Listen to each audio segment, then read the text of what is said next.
So, good morning, good afternoon, good evening, whenever you are watching this lecture. First of all, a very warm welcome, a very warm evening to everyone who is watching this lecture. I welcome you all on behalf of our institute, CS Lavish Vyas this side. So, अभी तक हम लोगों ने बहुत कुछ पढ़ लिया है. होप सो आप लोगों को बहुत कुछ याद होगा. लास्ट क्लास में, लास्ट लेक्चर में we studied chapter number 6 that is charges, and charges हम लोगों ने पढ़ के निपटा दिए है. आप यहाँ पे देख सकते हो. And now we are into the one of the most lengthiest, and section wise भी देखोगे तो बहुत सारे सेक्शन है. यहाँ पे ये जो चैप्टर चालू होता है सेक्शन 88 से लेके 122 तक की बात करेगा. तो समवेयर ऑफ द अदर ये बहुत इंपॉर्टेंट हो जाता है. बहुत लेंदी चैप्टर भी है, बहुत कुछ है इसके अंदर में. एक आध क्वेश्चन तो बनता ही है इसमें से आने का. ठीक है, तो होप सो इसमें हम लोग बहुत कुछ पढ़ेंगे. ये जो चैप्टर है ना, ये कुछ इस तरीके से डिवाइडेड है कि इसमें दो तीन पार्ट्स में आप चीजें अलग अलग तरीके से पढ़ लोगे. तो इसका एक ब्रीफ इंट्रोडक्शन रखते हैं हम लोग, समझते हैं इस चैप्टर के अंदर में क्या है. इसके पहले वाले आई थिंक आप लोगों ने सब चैप्टर देख लिए होंगे. कोई ऐसा है जिसने अभी तक नहीं देखा है तो प्लीज मुझे बताओ, फिर अपन चालू कर दें. अभी तक हम लोगों ने चैप्टर 1 से लेके चैप्टर 6 तक पढ़ लिया है. कोई ऐसा है जिसने अभी तक इसका बीच का कुछ नहीं देखा है, या कुछ छोड़ दिया है या छूट गया है? बताओ मुझे फटाक से.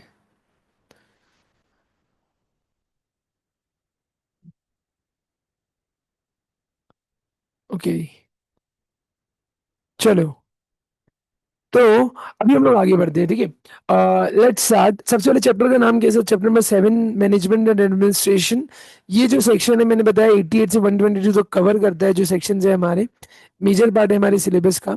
यहाँ पे मेनली हम लोग क्या पढ़ेंगे सर? मेनली तीन टाइप से, तीन तरीके की चीजों को पढ़ेंगे. मैंने एक ब्रॉड अंडरस्टैंडिंग के लिए आपको यहाँ पे रखा है. सबसे पहले समझो, कंपनी में हजारों शेयर होल्डर्स है. सॉरी. ठीक है, तो कंपनी में हजारों शेयर होल्डर्स होते हैं. उनके रिकॉर्ड्स, उनके रजिस्टर्स, उनके रिटर्न्स, ये सब मेंटेन करना. ठीक है, स्टेटरी फाइलिंग्स मेंटेन करना, जो हम लोग आरओसी, आरडी और ऐसे समय समय पे अलग अलग अथॉरिटीज को फाइल करते हैं. ठीक है, उसके बारे में. इसके अलावा यार देखो, अब कंपनी है, कंपनी में पैसा है, सब चीज है, तो कंपनी काम करेगी. तो they need approvals, they we need to take decisions. ठीक है, तो डिसीजन लेने को बोलते हैं रिजोल्यूशन पास करना, रिजॉल्व करना. ठीक है, डिसाइड करना. तो मीटिंग्स कैसी होती होगी, मीटिंग में डिसीजन कैसी होती होंगी, तो वो सब कुछ हम लोग यहाँ देखने वाले हैं. मीटिंग से रिलेटेड प्रोविजन, रेजोल्यूशन से रिलेटेड प्रोविजन, ऑर्डिनरी, स्पेशल, ऐसे बहुत सारी चीजें पढ़ेंगे. इसके अलावा हम लोग देखेंगे क्या, जैसे कि powers, procedure and legal compliance. तो ये मेनली तीन ब्रॉड हेड में कवर्ड है. आज आप ब्रीफ इंट्रोडक्शन में चालू करो. एग्जांपल समझो, इमेजिन करो कि आप एक बहुत ही एक बड़ी लिस्टेड कंपनी चला रहे हो, बहुत अच्छा बिजनेस चला रहे हो. वहां पे क्या है, हजारों शेयर होल्डर्स है, अलग अलग डायरेक्टर्स है, अच्छा खासा पैसा लगा हुआ है, और lakhs of records and transaction है. कंटिन्यूस अलग अलग ट्रांजेक्शन होते रहते हैं और रिकॉर्ड मेंटेन करने. ना अब समझो, सोचो थोड़ा सा कि कंपनी में कैसे जो रजिस्टर है वो मेंटेन होते हैं, वो इस चैप्टर में हम लोग पढ़ेंगे. इसके अलावा कंपनी मीटिंग कैसे बुलाती होगी, क्योंकि मीटिंग में क्या करना रहता है, उनको डिसीजन लेना पड़ता है. ठीक है, डिसाइड करना, डिसाइड करने को डिसीजन लेना बोल सकते हो, डिसीजन लेने को रेजोल्यूशन पास करना, रिजॉल्व करना. ठीक है, तो रिजोल्यूशन कैसे पास होता होगा, मिनट्स बुक क्या होती है, मिनट्स कैसे बना के रखते होंगे हम लोग, उसका रिकॉर्ड कैसे रखते होंगे, और शेयर होल्डर्स जो है वो अलग अलग सिटी से घर बैठे कैसे वोट कर सकते हैं. अच्छा, I just need your help guys, those who are watching me live. तुमको मेरे पीछे थोड़ा सा डिस्टरबेंस आ रहा है क्या? लाइक थोड़ा सा ना कंस्ट्रक्शन हो रहा है मेरे घर के पीछे. सो जिस जगह से मैं अभी लेक्चर ले रहा हूँ, वहाँ पे थोड़ा सा कंस्ट्रक्शन हो रहा है, और वो बहुत नियर टू है. ठीक है, तो मुझे एक बार बताना कि अगर ज़्यादा वो आ रहा है तो मैं इसके नॉइस कैंसलेशन में थोड़ा और वर्क करूँ. नहीं है ना? Okay, thank you so much यार. एक्चुअली बहुत ज्यादा है, मुझे आवाज आ रही है. ओके, चलो. तो और शेयरलेस कैसे अलग अलग जगह में बैठ के, जैसे आजकल आप लोगों ने पढ़ा होगा ना, ई वोटिंग चलता है, तो वोटिंग ऐसे हो सकता है, वोटिंग के अलग अलग तरीके पढ़ेंगे. तो मेनली से हम लोग क्या पढ़ने वाले हैं यहाँ पे, क्या वो companies manage internally from maintaining register to calling meetings, from voting to recording the minutes. समझ में आ रहा है? Everything we have to cover here. ठीक है, इन कंप्लायंस विद लॉ. तो ये सब कुछ हम लोग इस चैप्टर में पढ़ने वाले हैं. सर इस चैप्टर की नोट्स तुमको पता है तो मुझे व्हाट्सएप करो, मैं तुमको भेज दूंगा. ठीक है, नहीं तो मेरे टेलीग्राम चैनल में भी तुमको मिल जाएंगे. आज हम लोग यहाँ से चालू करने वाले हैं. तो यार समझो, पहले ना कुछ कुछ बंचेस में समझो, कुछ कुछ चीजें जैसे आपको बतानी है. एग्जाम्पल समझो, जैसे सेक्शन 88 से 94 तक के जो है ना, ठीक है, it is going to cover register of member, debenture holders, KMP का रजिस्टर कैसे मेंटेन होता है, बेनिफिशियल इंटरेस्ट, बेनिफिशियल होल्डर के बारे में, सिग्निफिकेंट बेनिफिशियल ओनर, ये सब पढ़ेंगे हम लोग। इसके बाद रिटर्न्स, एनुअल रिटर्न जो सबसे इंपॉर्टेंट हम लोग हर जगह पढ़ते हैं, 92 उसके बारे में पढ़ेंगे। वो रजिस्टर कहाँ रखते हैं, क्या आरओसी मतलब रजिस्टर ऑफिस में रखते हैं, और क्या फॉरेन में भी रजिस्टर रख सकते हैं, ये सब के बारे में पढ़ेंगे। तो पहला पार्ट ये हो गया।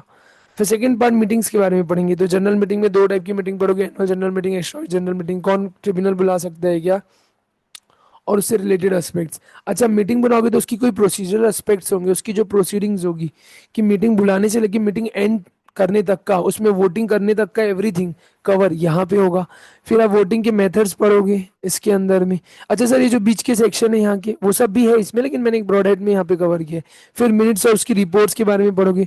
तो ऐसे करके हमने इस पूरे चैप्टर को बांट दिया है, ठीक है। तो इसमें बहुत कुछ कवर है। चलो आओ चालू करते हैं, ठीक है। ये बहुत बड़ा चैप्टर है, बहुत सारे सेक्शन है इसके अंदर, एक एक सेक्शन अच्छे से पढ़ते हैं। सबसे पहले लेट्स स्टार्ट, ठीक है, कि सेक्शन 88 से चालू हुआ है ये चैप्टर। तो ये बोलता क्या है पहले तो वो समझते हैं, ठीक है, कि सेक्शन 88 क्या बोलते हैं हमारे को। तो सर सबसे पहले सेक्शन 88 आई थिंक तुमको स्क्रीन पे एकदम क्लियर का दिख रहा होगा, ठीक है। सेक्शन 88 अप्लाइज बोल रहा क्या है, चलो देखते हैं। हम्म, चलो। तो लिखा है section 88 applies to every company, भले पब्लिक हो या प्राइवेट हो, भले आपके पास शेयर कैपिटल है या ना है। सर सेक्शन 88 है क्या? Section 88 talks about ROM, register of members, ठीक है। मेंबर्स का रजिस्टर, अलग अलग मेंबर्स होते हैं, अलग अलग मेंबर्स का रजिस्टर मेंटेन करना इस अंडर सेक्शन 88। सर ये सेक्शन याद कराओ ना। अच्छा देखो, इस छोटी सी ट्रिक है, याद हो जाए तो ठीक है, नहीं तो सच कोई ऐसे लॉजिकल वो नहीं है। मेरी बात समझो। ये बताओ कि ये जो शेयर होल्डर्स होते हैं, उन्हीं को मेंबर्स बोलते हैं क्या? Of course. अच्छा, शेयर होल्डर्स को मेंबर्स बोलते हैं, ठीक है। अच्छा, शेयर होल्डर्स लोग को हम लोग सेठ मालिक भी बोलते हैं क्या? हाँ, मालिक को सेठ भी बोलते हैं क्या? हाँ। तो समझो, रजिस्टर ऑफ मेंबर्स क्या है, जो शेयर होल्डर्स है, मेंबर्स है, उन लोग की डिटेल्स जो होती है ना मेंटेन, वो जिस रजिस्टर में होती है उसका सेक्शन सेक्शन 88 है, बस इतना याद रखो अभी, ठीक है। तो वहां पे उसके बारे में सारी डिटेल्स आती है। Very good sir. अच्छा सर, लेकिन इसका लॉजिक तो बताओ, कुछ तो याद कराओ। अच्छा समझो, इसको कैसे याद कर सकते हो, जो जो सेट सेट होते हैं ना, जो समझो जैसे सेक्शन 88 है, तो हमने इसको ऐसे याद करते हैं, सेट सेट लोग का रजिस्टर 88 में। तो जब जब मैं बोलूंगा ना सेट सेट, तुमको बोलना है 88, ठीक है। ये मैंने मेरे टाइम से याद कर रखा है, ठीक है। तो हमारे प्रोफेसर ने हमको ऐसे याद कराया था, so we can also learn this. Okay, तो section 88 set set, set set 88, set set 88, ऐसे करके सेक्शन याद हो जाएगा। लॉजिकल बोलो, इलॉजिकल बोलो, व्हाट्सोएवर, बट है। सेट मतलब मालिक, समझ में आ रहा है, मालिक मतलब शेयर होल्डर, शेयर होल्डर्स मतलब मेंबर्स, ठीक है। तो मेंबर लोग का रजिस्टर जिसमें मेंटेन हो रहा है, सेट सेट 88, ठीक है। तो जब जब मैं बोलूँ सेट सेट, तो तुमको सामने से बोलना है 88, तो ऐसे याद रहेगा मेंबर्स। ओके, चलो। तो थोड़ा सा लॉजिक था, पसंद आया तो ठीक है भाई, तुम लाइक कर देना, अगर नहीं आया तो कोई दिक्कत नहीं है, नेक्स्ट सेक्शन में आ जाओ, ठीक है। तो बताओ नेक्स्ट टॉपिक में आते हैं। इसमें क्या बोल रहा है कि सेक्शन 88 बोल रहा है हर कंपनी को अप्लाई होगा, तो पब्लिक है प्राइवेट है नो मैटर, तेरे पास शेयर कैपिटल नहीं है, तेरे को अपना रिकॉर्ड मेंटेन करना है। तो हर कंपनी को क्या रखना है, क्या, एक तो रजिस्टर ऑफ मेंबर, कौन से मेंबर्स का, इक्विटी और प्रेफरेंस शेयर होल्डर्स का, जो हर मेंबर रखा है, इक्विटी शेयर्स या प्रेफरेंस शेयर्स, जो भी मेंबर रखा है वो भले इंडिया में रिसाइड करते हैं, इंडिया के बाहर रिसाइड करते हैं। इसके बाद एक और रजिस्टर मेंटेन करने डिवेंचर होल्डर्स का, और एक अदर सिक्योरिटी होल्डर्स का। तो अभी ना तुम लोग एक्चुअली, हम लोग ये जो चैप्टर पढ़ रहे हैं इसको शॉर्ट में ना, मैं तो एक्चुअली एमजीटी वाला चैप्टर बोलता हूँ, ठीक है। तो यहाँ पे जो फॉर्म भी आते हैं ना, वो एमजीटी वाले हैं। एमजीटी मतलब सर मैनेजमेंट एंड एडमिनिस्ट्रेशन का शॉर्ट फॉर्म क्या हो गया, एमजीटी। तो ये क्या बोलना चाह रहे हैं, एमजीटी मतलब मैनेजमेंट एंड एडमिनिस्ट्रेशन वाला चैप्टर। तो यहाँ पे ना दो फॉर्म है, एक है MGT 1, एक है MGT 2। MGT 1 is for register of members, तो जो भी आपकी ये वाले जो शेयर होल्डर्स है ना उनका, और debenture holders other security holders को MGT 2 में जगह मिली है, ठीक है। तो वो बोलता है आपको ये रखना है, OSH मतलब अदर सिक्योरिटी होल्डर, DH मतलब डिबेंचर होल्डर्स, ठीक है, और ये मेंबर्स का। तो ये याद रखना। अब सर इसके बारे में और ज्यादा बातें कहाँ बताई गई है, तो ये जो रूल है ना, ये रूल बताते हैं आपको और भी ज्यादा बातें। सर कौन सा रूल, ये है रूल, रूल जो है रजिस्टर ऑफ मेंबर्स के रिगार्डिंग। तो सबसे पहले क्या बोल रहा है सर, जैसे आई थिंक ये तुम लोगों को ना क्लियर दिख रहा होगा, नहीं भी दिख रहा है ना तो you guys can take a print out, ये बहुत अच्छे दिख जाएगा। हमने इसको सब चीज एक नंबर से रखी है, इसमें सारी इंपॉर्टेंट चीजें, कुछ भी छूटा नहीं है, ठीक है। तो सबसे पहले क्या बोल रहे हैं सर, जैसे जो आज ना जैसे अप्रूव हो गया कि हाँ भाई मैंने मेरे शेयर जो है ना प्रिया को ट्रांसफर कर दिए, ठीक है, तो आज प्रिया मेरे बदले क्या बन गई, शेयर होल्डर्स बनी, तो जैसे शेयर होल्डर बनी मेंबर बन गई, और मेंबर बन गई तो उसका नाम कहाँ आना चाहिए, रजिस्टर ऑफ मेंबर्स में।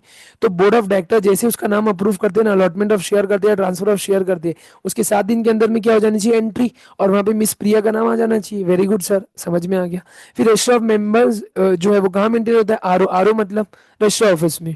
ठीक है, तो वो लिखा है अगर आप चाहो ना, तो वो लिखा है however SR in GM is pass to keep register at, अगर आप कहीं और बोले तो एनी अदर सिटी टाउन और विलेज, सी टीवी हम लोग इसको शॉर्ट में बोलते हैं, सी टीवी, सिटी टाउन और विलेज ऑफ रजिस्टर ऑफिस, कहीं और रखना चाह रहे हो, जैसे समझो मेरी रजिस्टर ऑफिस नागपुर में है, ठीक है, और मेरे को इसको कहीं और भी मेंटेन करना है वहां पे, ठीक है, तो मैं वहां रख सकता हूँ, या कोई और प्लेस इंडिया में जहां पे मेरे कितने शेयर होल्डर्स रिसाइड करते होंगे, 110 से ज्यादा, ठीक है, मोर देन 110 शेयर होल्डर्स जहाँ रिसाइड करते हैं, जैसे समझो मेरे अगर पुणे में, ठीक है, 110 से ज्यादा शेयर होल्डर्स वहाँ रिसाइड करते हैं, तो मैं चाहूँ तो वहां पे भी क्या कर सकता हूँ, अपने शेयर ये रजिस्टर ऑफ मेंबर्स को मेंटेन कर सकते हो, लेकिन क्या पास करना पड़ेगा, एसआर इन जीएम।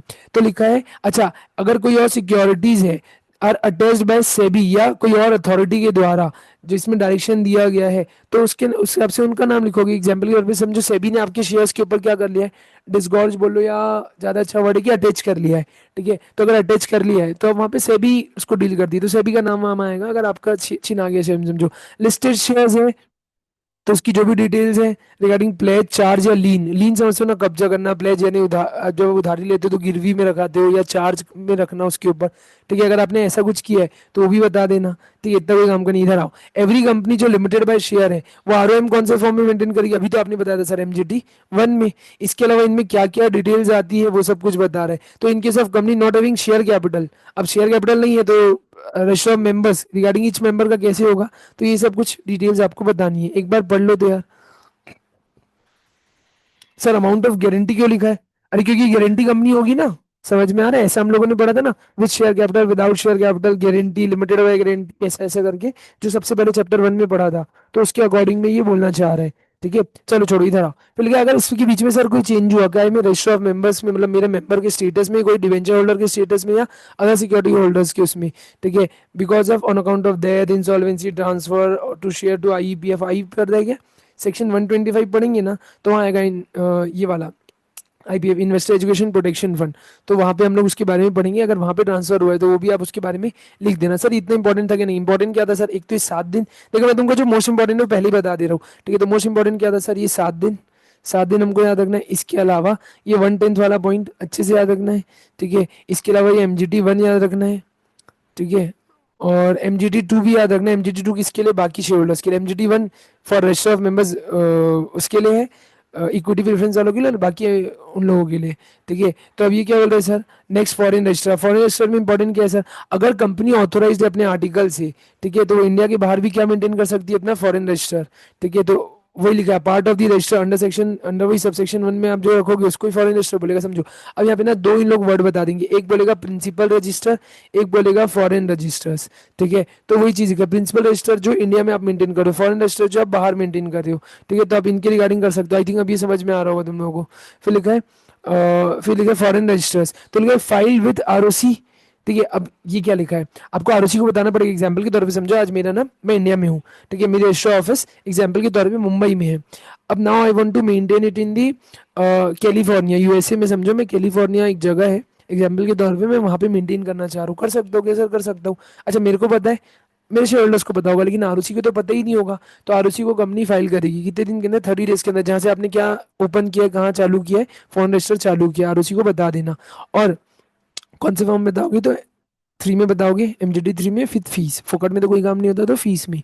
फिर क्या, चेंज इन सिचुएशन, तो सिचुएशन में अगर चेंज हुआ तो लिखा in the event of change in the situation of office और discontinuation intimate within 30 days, of course. और अगर आपने उसमें, अब समझो मैं न्यूयॉर्क से, सॉरी अभी कैलिफोर्निया बताया था ना, मैं वहां से न्यूयॉर्क शिफ्ट हो गया, तो उसका भी चेंजेस भी बताना मेरे को आरओसी को कि मालिक हम लोग इधर से इधर चेंज कर दिया, अपने रिकॉर्ड्स में उसको चेंज कर लो, सिंपल, ठीक है। और ये वही लिखा है कि भाई जो फॉरेन रजिस्टर होगा वही प्रिंसिपल रजिस्टर का पार्ट माना जाएगा। Inspection and advertisement for closing, तो जब भी आप समझो एग्जांपल के तौर पे, अगर कोई बंदा इंस्पेक्ट करना चाहता है, उसकी कोई कॉपी लेना चाहता है, एक्सट्रैक्ट लेना चाहता है, तो वो ले सकता है। Same to same, mutatis mutandis मतलब होता है सेम टू सेम, समझ लो एग्जांपल के तौर पे एज इट इज, जो प्रिंसिपल रजिस्टर के लिए कंडीशन है ना, वो सेम किसके लिए होगी, फॉरेन रजिस्टर के लिए भी। जैसे कि प्रिंसिपल रजिस्टर को इंस्पेक्ट किया जा सकता है, वैसे ही फॉरेन रजिस्टर को भी इंस्पेक्ट किया जा सकता है, उससे रिलेटेड जो टर्म्स एंड कंडीशन है वो उसके अंदर आ जाएगी।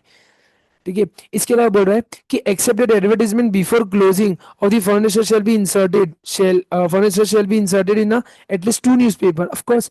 अब ये क्या बोलना चाह रहे हैं कि अगर आप फॉरेन रजिस्टर आज कहीं बंद करो, एग्जांपल के तौर पे हम लोगों ने जो न्यूयॉर्क में जो चालू किया था ना, ये समझो कैलिफोर्निया में जो चालू किया था, आज हम लोग उसको बंद करें, हमारा मन खत्म हो गया, अब हो गया, बस बहुत हो गया, ठीक है, हम लोग इसको बंद कर रहे हैं, तो दो न्यूज़पेपर में आपको इसके बारे में क्या देना है, नोटिस भी देना है। तो लिखा है एंट्री इन फॉरेन रजिस्टर, कौन अप्रूव करेगा, बोर्ड ऑफ डायरेक्टर, उसके बाद ही वहाँ पे क्या होगा, एंट्री होगा। ठीक है, और कंपनी क्या करेगी, समय समय पे रजिस्टर ऑफिस जो इंडिया में है ना, वहाँ पे पूरा डाटा ट्रांसमिट करेगी, कितने दिन के अंदर, 15 दिन के अंदर, जहाँ से वहाँ एंट्री करेगी। एग्जाम्पल के तौर पे क्या बोलना चाह रहे हैं, समझो आज हम लोगों ने एंट्री काय में करी, फॉरेन रजिस्टर में एंट्री कर ली। ठीक है, तो जहां फॉरेन रजिस्टर में कोई भी एंट्री हुई ना, तो उसका जो डाटा है, उसकी जो एंट्री है, उसके बारे में जो इन्फॉर्मेशन है, वो इंडिया में आपको रजिस्टर ऑफिस में एक बार, मेन जो आपकी ऑफिस है वहाँ पे बताना है। और जो आपका फॉरेन रजिस्टर है, उसकी एक कॉपी समझ लो, डुप्लीकेट फॉरेन रजिस्टर कहाँ मेंटेन करना है, इंडिया में। समझ में आ रहा है, रजिस्टर ऑफिस में। फिर क्या डिसकंटिन्यूएशन आप कर सकते हो क्या, हाँ, तो कोई दिक्कत नहीं है। और उसकी सारी एंट्री फिर कहाँ आ जाएगी, प्रिंसिपल रजिस्टर में। और अगर आप मेंटेन नहीं कर रहे हो अंडर सेक्शन 88, बोलिए ना, failure to maintain register under section 88, अगर आपने कुछ भी गलती करी तो आपके ऊपर इतने से इतने की पेनल्टी लग सकती है। मतलब अगर आप, पेनल्टी लगी 3 लाख की, ऑफिसर के ऊपर 50,000 तक की पेनल्टी लग सकती है, कंपनी के ऊपर 3 लाख तक की पेनल्टी लग सकती है। इतना आएगा समझ में, पहले बताओ मेरे को। जो था पूरा 88 ऑलमोस्ट इससे पूरे एक चार्ट में कवर हो गया, एक पेज में।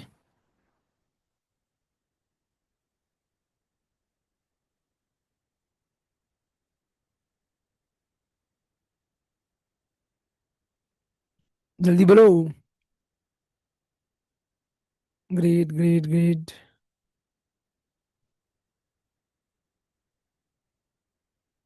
ओके।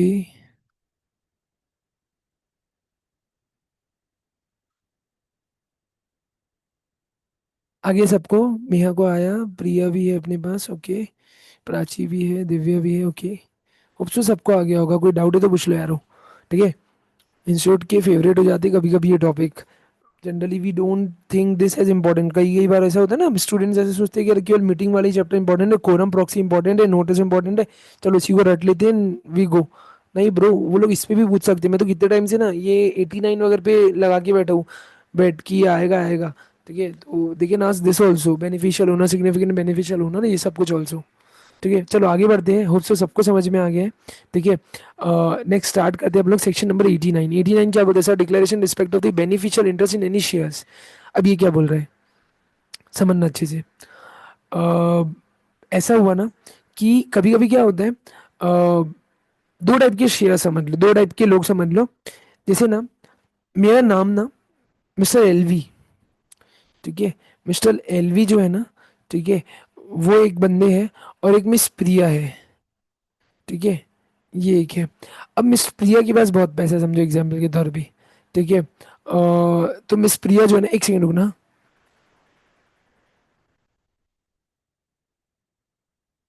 ठीक है, तो मिस प्रिया जो है ना, she is very rich lady and she owns very good amount of shares in the company already. अभी मिस प्रिया ने मिस्टर लवीश को बोला कि मिस्टर लवीश, आप एक काम करेंगे क्या, मिस्टर एलवी, आप मेरे भी हाफ में कंपनी में शेयर ले लेंगे क्या। मतलब कि दो लोग समझो, मिस्टर एलवी जो है ना, वो एक तरीके से कंपनी में ना, कंपनी को दिख रहे सामने, he is like registered owner, ठीक है, registered owner. And miss Priya is like beneficial owner. मतलब क्या है, कंपनी की बुक्स में, रजिस्टर ऑफ मेंबर्स में किसका नाम है, माइट बी मीरा, और कंपनी की बुक्स में तो चलो ठीक है मेरा नाम है, लेकिन असली में पैसा किसका लगा है, असली में बेनिफिट किसको मिलने वाला है, मिस प्रिया को। समझ में आया? उनका बेनिफिशियल इंटरेस्ट इन्वॉल्व है। तो ऐसे वाली जो चीजें होती है ना, जब माइट बी रजिस्टर्ड और बेनिफिशियल ओनर दोनों अलग अलग है, या दोनों एक ही आदमी नहीं है, ठीक है, so company needs to be very transparent. मतलब कंपनी को चीजें पता रहनी चाहिए, इन द सेंस कि things needs to be transparent to the company, that company should be knowing कि who is the real owner. ठीक है, तो वो चीजें के लिए आप क्या देते हो, एक डिक्लेरेशन। तो लिखा है beneficial interest in respect of any shares, उसके रिगार्डिंग कोई डिक्लेरेशन फाइल करना। अब ये क्या बोल रहा है, any person holding beneficial interest in the shares of the company.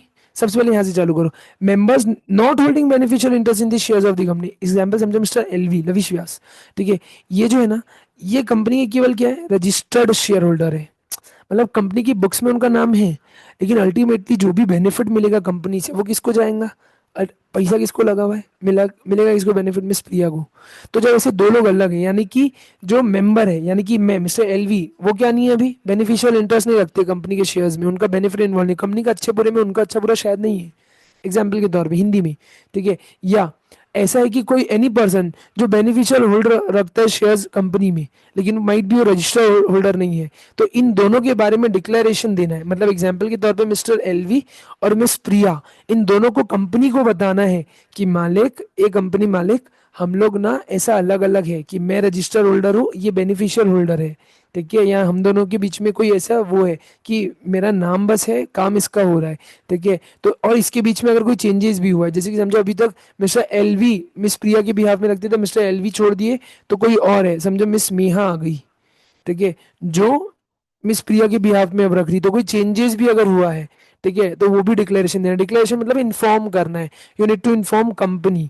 तो आपको क्या फाइल करना है, आपको एक डिक्लेरेशन फाइल करना है, कौन से फॉर्म में, MGT 4 और MGT 5 में, अपना अपना, ठीक है। कितने दिन के अंदर, 30 डेज के अंदर। और फिर कंपनी आरओसी को बताएगी कितने दिन के अंदर में, 30 दिन के अंदर में। समझो हम लोग, मैं और मिस प्रिया, किसको बता रही, कंपनी को, और फिर कंपनी किसको बता रही है, आरओसी को। समझ में आया क्या, होप सो आ गया होगा, मैंने बहुत अच्छे से बताया, इसको कोशिश करने की कोशिश की है, ठीक है, बताने की। तो अगर आगे है तो बताओ, फिर अब मैं ना आगे बढ़ते हैं। ब्रीफ इंट्रोडक्शन है, तब तो मैं आगे बढ़ूंगा, तब मजा आएगा, नहीं तो मेरा बेस नहीं बनेगा।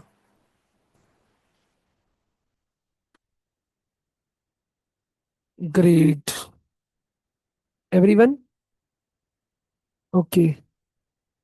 चलो, तो मैं क्या बताऊँ, अब ना आपको ये रिटर्न तो फाइल करना ही है, तो लेकिन filing of the return by the company with the registrar. अब MGT 6 में, 4 और 5 में तो हम लोगों ने कर लिया ना, समझ में आ रहा है, मैं और मिस प्रिया हम दोनों ने 30 डेज के अंदर में उनको इन्फॉर्म कर दिया। अब वैसे ही 30 डेज के, अगले 30 डेज के अंदर कौन कर देगा, MGT 6 में कंपनी किसको बताएगी, आरओसी को, कि मालिक देखो, मेरे को मिस प्रिया और मिस लविश ने बताया कि हम दोनों ऐसे ऐसे अलग अलग एक ही शेयर के ऊपर, एक जन रजिस्टर्ड ओनर है, एक जन बेनिफिशियल ओनर है, तो ये हम लोग किसको बता देंगे, आरओसी। मतलब सबके लिए सब चीजें क्लियर होनी चाहिए।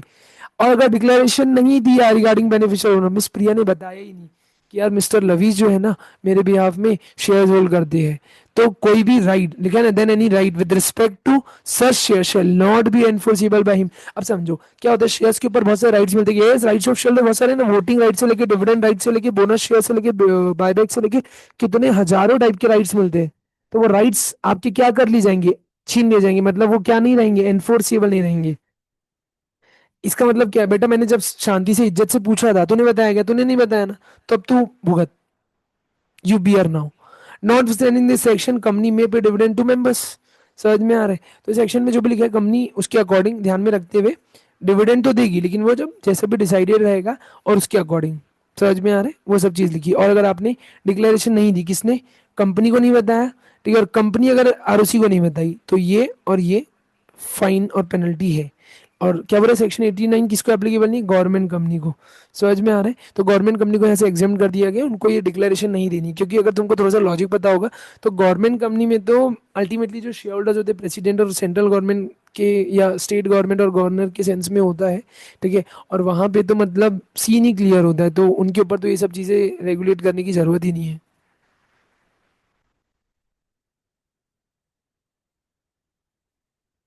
ये आ गया ना। चलो नेक्स्ट वाले सेक्शन में आते हैं।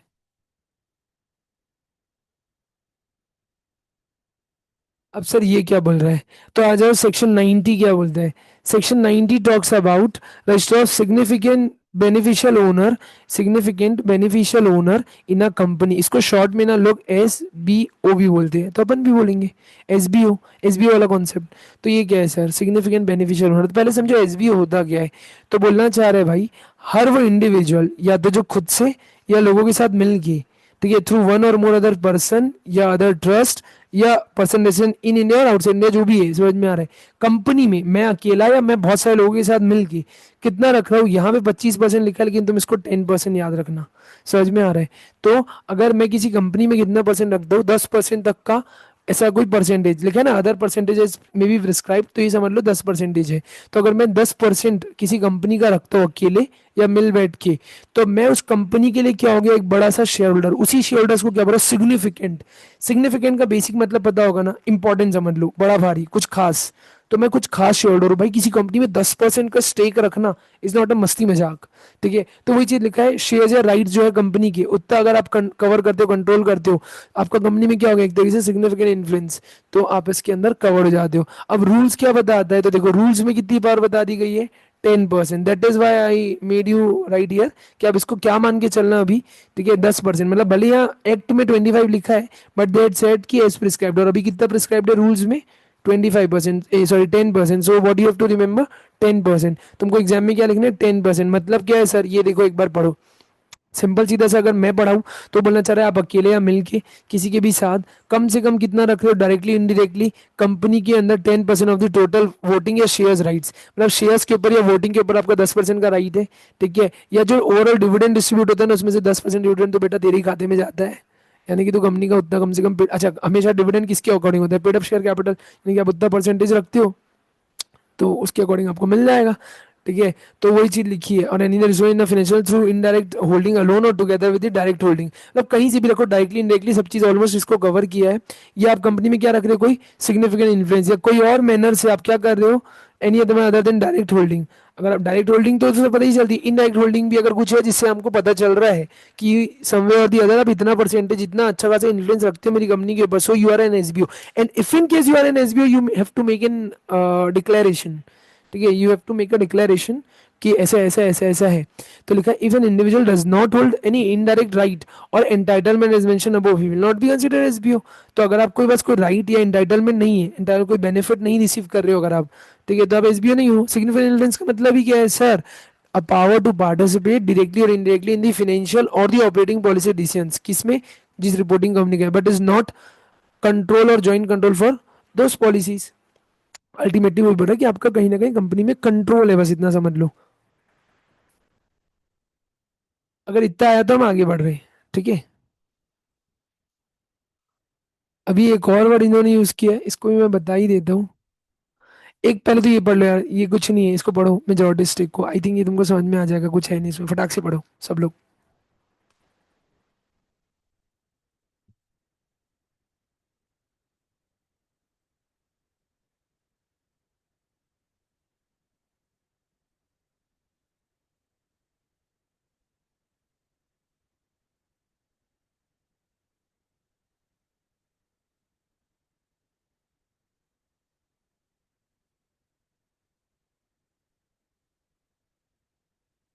Great great great. चलो, तो ये भी एक वर्ड है।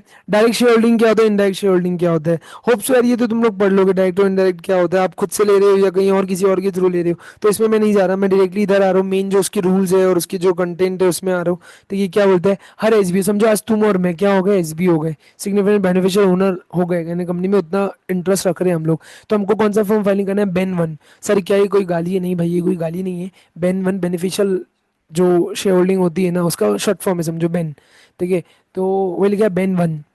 ठीक है, तो लिखा है बेन, क्या है सर ये, with in 30 days of becoming SB आपको फाइल करना है। समझो आज मैं, नेहा, ठीक है, प्रिया, दिव्या, हम सब लोग क्या बन गए कि हम लोग बन गए एसबीओ। तो जैसे ही हम लोग एसबी बने उसके 30 दिन के हमको क्या फॉर्म फाइलिंग करके डिक्लेरेशन देना कंपनी को, ये बेन वन।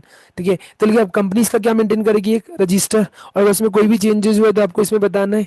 ठीक है, क्या जैसे मेरे नाम में चेंज हो गया, ठीक है, डेट ऑफ बर्थ मेरा करेक्शन हो गया, एड्रेस, ओनरशिप या कोई और डिटेल्स, फिर ये जो रजिस्टर मेंटेन हो रहा है इसको क्या इंस्पेक्शन के लिए भी रखोगे, कोई और जो मेंबर है जिसको आके चेक करना है तो क्या वो आ सकता है, हाँ, हर दिन कम से कम 2 घंटा, एवरी वर्किंग डे में। तो any member on the payment of fee, कोई भी अगर आ रहा है तो कितना देगा, ठीक है, 50 रुपए से कम तो नहीं देगा कोई, 50 रुपए करीबन तक हम लोग उसे चार्ज कर लेते, ओके।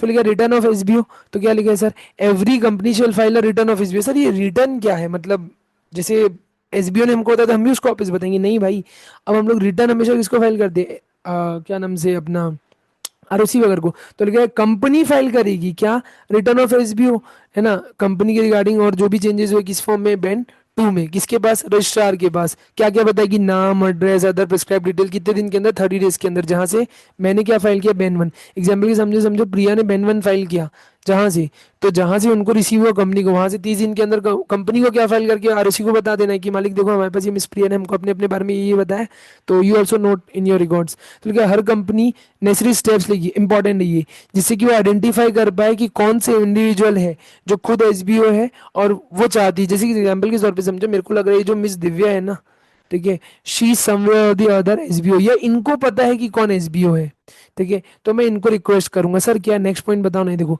तो वो लिखा है company shall give notice in Ben four. अब मैं मिस प्रिया को, मैं कंपनी हूँ, मैं कंपनी मिस प्रिया को एक नोटिस देगी, कौन से फॉर्म में, बेन फोर में, ठीक है, भले ही वो मेंबर हो या ना हो। समझो मिस प्रिया, दिव्या हमारी शायद मेंबर नहीं है और मिस प्रिया हमारी मेंबर है, तो मैं उन दोनों को नोटिस दे रहा हूँ और उनको बोल रहा हूँ कि क्या हुम द कंपनी नोज, और कि कहीं ना कहीं हमको डाउट हो रहा है, समझ में आ रहा है कि इसको पता है कि कौन है, तो वो लिखा है। मेरे को ऐसा लग रहा है ना कि मिस प्रिया या मिस दिव्या हमारी एसबीओ है, ठीक है, या इनके नॉलेज में है, इनको पता है कि हमारी कंपनी का कौन एसबीओ है, ठीक है, इनको नॉलेज हो सकता है, तो मैं इनसे पूछूंगा। या पिछले 3 सालों में ये लोग कभी हमारी कंपनी के क्या थे, एसबीओ थे, तो मैं इनको नोटिस देके पूछूंगा बहन फोन में, ए तुम लोग को पता है क्या, तुम लोग को पता है तो प्लीज मेरे को बता दो, ऐसा ऐसा करके, मतलब एक्सवाइजेड एक अच्छी फॉर्मल लैंग्वेज में ऐसा करके मैं पूछूंगा। तो 3 पॉइंट इंपॉर्टेंट है, प्लीज याद रखना, ठीक है।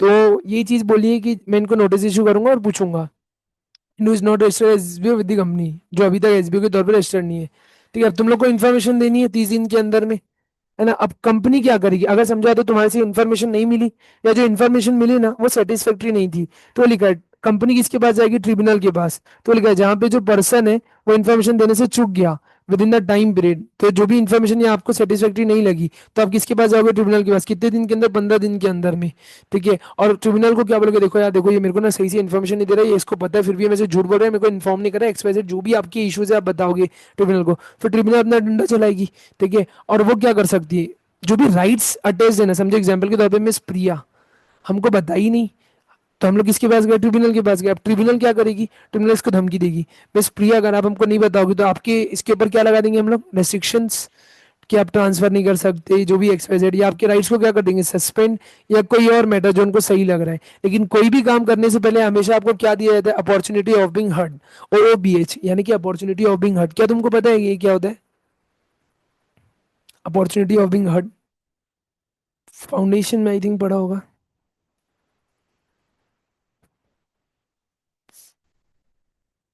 बोलो, क्या तुम्हें याद है? हाँ, अपॉर्चुनिटी बिंग हट सबको बताना, हाँ। मतलब देखो यार, आज के डेट में अगर मैं तुम्हारे खिलाफ, जैसे समझो एग्जांपल, मिस दिव्या मेरी क्लास में लेट आई, तो मैं डायरेक्टली उनके खिलाफ कोई पेनल्टी या कोई पनिशमेंट नहीं कर दूंगा। जैसे मैं मेरी रेगुलर क्लासेस में जो फेस टू फेस क्लासेस होती है ना, वहाँ पे मैं क्या करता हूँ, अगर कोई लेट आया तो 10 मिनट्स 20 मिनट्स, या उसको कोई पुशअप करने बोल दिए, या ऐसा कुछ करने बोल दिया, अप एंड डाउन करने बोल दिया, ऐसा कुछ, तो उसके पास अगर कोई जेन्युइन रीजन है तो एक बार उससे पूछो। अपॉर्चुनिटी बिंग हर्ट भी क्या होती है, अगर आज किसी ने कोई नॉन कंप्लाइंस या कुछ गलत किया है, तो you give them a chance, उनको भी हियरिंग करो, उनको भी प्रॉपर एक वो दो, उसके बाद ही उनके खिलाफ क्या पास करो, कोई ऑर्डर, कि आपके लिए ऐसे ऐसे हम लोग कर देंगे, कितने दिन के अंदर, 60 दिन के अंदर में। और अभी समझो, अभी हमने तुम्हारे खिलाफ, हमने मिस प्रिया के खिलाफ ऑर्डर पास कर दिया। अब मिस प्रिया को थोड़ा सा बुरा लगा, ठीक है, तो मिस प्रिया क्या चाहेगी, उसके ऊपर रिलैक्सेशन, या जो हमने ऑर्डर पास किया उसको, जो हमने ऑर्डर पास किया उसको लिफ्ट करने के लिए बोलेगी, उसको उठा दो कि नहीं यार मेरे साथ ऐसा मत करो, मेरे से गलती हो गई या जो भी है, ठीक है। तो वो ऑर्डर, वो चाहे तो कितने साल के अंदर आ सकती है, 1 साल के अंदर, जहाँ से हमने क्या पास किया है, ऑर्डर पास किया है, उसके अंदर वो आ सकती है, ठीक है। तो मतलब हमारे को अप्लाई करेगी, तो उसकी बातें सुनी जाएगी और वो किया जाएगा। लिखा है, अगर कोई एप्लीकेशन नहीं फाइल किया गया तो अपने आप ही आपके शेयर्स उठा के कहाँ डाल दिए जाते हैं, आईपीएफ अथॉरिटी। आईपीएफ क्या होता है, 125 में आएगा तब पढ़ेंगे, फिर भी समझ लो, investor education protection fund authority होती है, जो शेयर होल्डर्स का अच्छा बुरा सब कुछ देखती है, भला बुरा, समझ में आ रहा है ऐसा। होप से ये समझ में आ गया होगा। और ये उसकी पेनल्टी दी हुई है, ठीक है। अगर आपने क्या किया, आपने डिक्लेरेशन नहीं दिया, ठीक है, कंपनी रजिस्टर मेंटेन नहीं करी है, या विलफुली गलत इन्फॉर्मेशन दिया, तो 447 आपको मार देता है। 447 तुमको याद होगा क्या, जल्लाद, ठीक है। 447 कितने साल तक की सजा होती आ रही है इसमें मैक्सिमम, जल्दी जल्दी जल्दी, मैक्सिमम, मिनिमम से मैक्सिमम याद है किसी को? 10 साल, एक नंबर। 3 साल से लेके 10 साल तक, मतलब ऐसे तो 6 महीना है, बट अगर पब्लिक इंटरेस्ट इन्वॉल्व तो 3 साल से लेके 10 साल तक की सजा हो सकती है। मतलब ये भारी सेक्शन है। चलो ठीक है ना सर, अपने को क्या करना है। चलो आ जाओ, फिर सेक्शन यहाँ तक की तो हमने पढ़ लिया। अब और भी इजी सेक्शन, अगर ये क्वेश्चन में आ जाए तो मजे ही मजे है, मतलब इससे अच्छा क्या होगा, इसलिए इतना छोटा भी है ये क्या बोल रहा है, power to close registers of members और डिवेंचर होल्डर्स और द सिक्योरिटी होल्डर। ये क्या होता है, समझ जैसे दिवाली में तो हम अपने घर की साफ सफाई करते होंगे ना, या व्हाट्सएवर जो भी फेस्टिवल्स होते हैं, मेनली मेरे घर में तो यार दिवाली पे होती है अच्छी खासी। ठीक है, तो हम लोग क्या करते हैं, एक आध दिन छुट्टी लेते हैं, जैसे मैं, मेरे इंस्टीट्यूट से मुझे मैं छुट्टी लेता हूँ। ठीक है, फॉर कि मैं मेरे रूम को एक दिन फॉर श्योर एकदम जबरदस्त तरीके से साफ करूंगा। ठीक है, तो बस वैसे ही है, power to close register of members और डिवेंचर होल्डर्स। तो ये क्या होता है, समझो कंपनी ना साल भर में जो भी वो कंटिन्यूस ट्रांजेक्शन करती रहती है, रजिस्टर ऑफ मेंबर्स में एंट्री पास करती रहती है, तो for a time being they can close. तो इसमें दो चीजें रखना। अब जैसे समझो एग्जांपल के तौर पे, जैसे ना मेरे को कोई रिकॉर्डेड निकालनी है, या कोई भी ऐसी चीज है, कोई इवेंट देखना है, तो आप क्या कर सकते हो, रजिस्टर को क्लोज कर सकते हो। एग्जांपल के तौर पे मैं बोल रहा हूँ कि यार मैं बोनस शेयर देने वाला हूँ, मैं डिविडेंड देने वाला हूँ, तो डिविडेंड ऐसे किसी को भी नहीं दे देते, अपने को एक डेट फाइनल करनी पड़ती है। तो अपन एक रिकॉर्ड डेट निकालते हैं कि इस दिन इस तारीख तक जो मेरा शेयर होल्डर रहेगा उसको इतना इतना बेनिफिट मिलेगा, या वो एलिजिबल रहेगा अपने शेयर्स लेने देने के लिए, या उसमें बेनिफिट लेने के लिए, ऐसा कुछ। तो ये सब कुछ करना है, ऐसे बहुत सारे रिलेटेड एस्पेक्ट्स होते हैं जिसके लिए हम लोग को रजिस्टर क्या करना पड़ता है, क्लोज करना पड़ता है। ठीक है, कोई रेक्टिफाई करना है, कुछ एंट्रीज करनी है, XYZ जो भी करना है, तो फॉर अ टाइमिंग हम अपने रजिस्टर को क्या कर देते हैं, क्लोज कर देते हैं। समझो साफ सफाई कर रहे हैं, तो हम लोग कर सकते हैं। तो मैक्सिमम साल भर में कितने दिन कर सकते हैं, बोलते हैं 45 दिन कर सकते हो। और एक बार में एक स्ट्रेच में कितना दिन कर सकते हैं लगातार, मैक्सिमम 30 दिन। सर 30 दिन की 45 दिन, मेरी बात समझो मैं क्या बोल रहा हूँ। ओवरऑल साल भर में कितना दिन कर सकते हो, 45 डेज। लेकिन मैक्सिमम एक बार में आप करो, जैसे आप एक बार में 20 दिन, 25 दिन, 30 दिन, 35 दिन ऐसा कर सकते हो। बोलते हैं 15 दिन, 20 दिन, 30 दिन करो, कोई दिक्कत नहीं है। हम बोलोगे एक बार में 35 डेज के लिए पूरा पूरा कंटिन्यूस बंद नहीं हो सकता। मैक्सिमम एक बार में कंटिन्यूस कितने दिन के लिए बंद हो सकता है, 30 दिन के लिए। और पूरे साल भर में कितने दिन के लिए हो सकता है, 45 डेज। जैसे समझो मैंने एक बार 15 दिन के लिए किया, फिर एक बार 20 दिन के लिए किया, फिर एक बार 10 दिन के लिए किया, तो ऐसा कर करके मैं ओवरऑल कितने दिन के लिए कर सकता हूँ, 45 डेज के लिए कर सकता हूँ। तो लेकिन ये करने के पहले क्या मेरे को प्रीवियस नोटिस देना पड़ेगा, हाँ भाई आपको बताना पड़ेगा ना 7 दिन पहले। समझ में आ रहा है, 7 दिन पहले आपको एक नोटिस देके बताना पड़ेगा कि क्या भाई हम लोग अपने रजिस्टर को अभी बंद करने वाले हैं, इसमें फर्दर फ्रेश एंट्रीज नहीं होगी। उसके लिए एक अलग से समझ लो कोई रफ बुक या ऐसे अलग से साइड में हम एंट्री करेंगे, बट अभी इसमें नहीं होगी। हाँ, अगर आप सेबी रजिस्टर हो तो सेबी की रूल्स रेगुलेशन फॉलो करना है। ये कहाँ पे बताना है, एक वर्नेक्यूलर न्यूज़पेपर में, एक इंग्लिश न्यूज़पेपर में, और अगर कंपनी की वेबसाइट है तो वेबसाइट में। और अगर कंपनी ने कोई डिफॉल्ट किया तो 5,000 रुपये तक का पेनल्टी लग सकता है, जो प्रतिदिन तक का जाएगा। ठीक है, जो मैक्सिमम 1 लाख रुपए तक लगेगा। फिर बोले सर एक बार वही 45 डेज वाला बताओ ना इंग्लिश में। तो इंग्लिश में देखो ऐसा लिखा है कि एक बार में मैक्सिमम कितने दिन, मतलब एक साल में कितने दिन, 45 दिन, एक बार में कितने दिन, 30 दिन। इसके अभी नोटिस कितने दिन का देना है, 7 दिन का। होप सो समझ में आ गया होगा, आया क्या समझ में, इससे इजी क्या ही होगा। आ गया तो बताओ, then will move on to the very easy, very प्यारा सा topic, my personal favourite. Great great, कोई डाउट।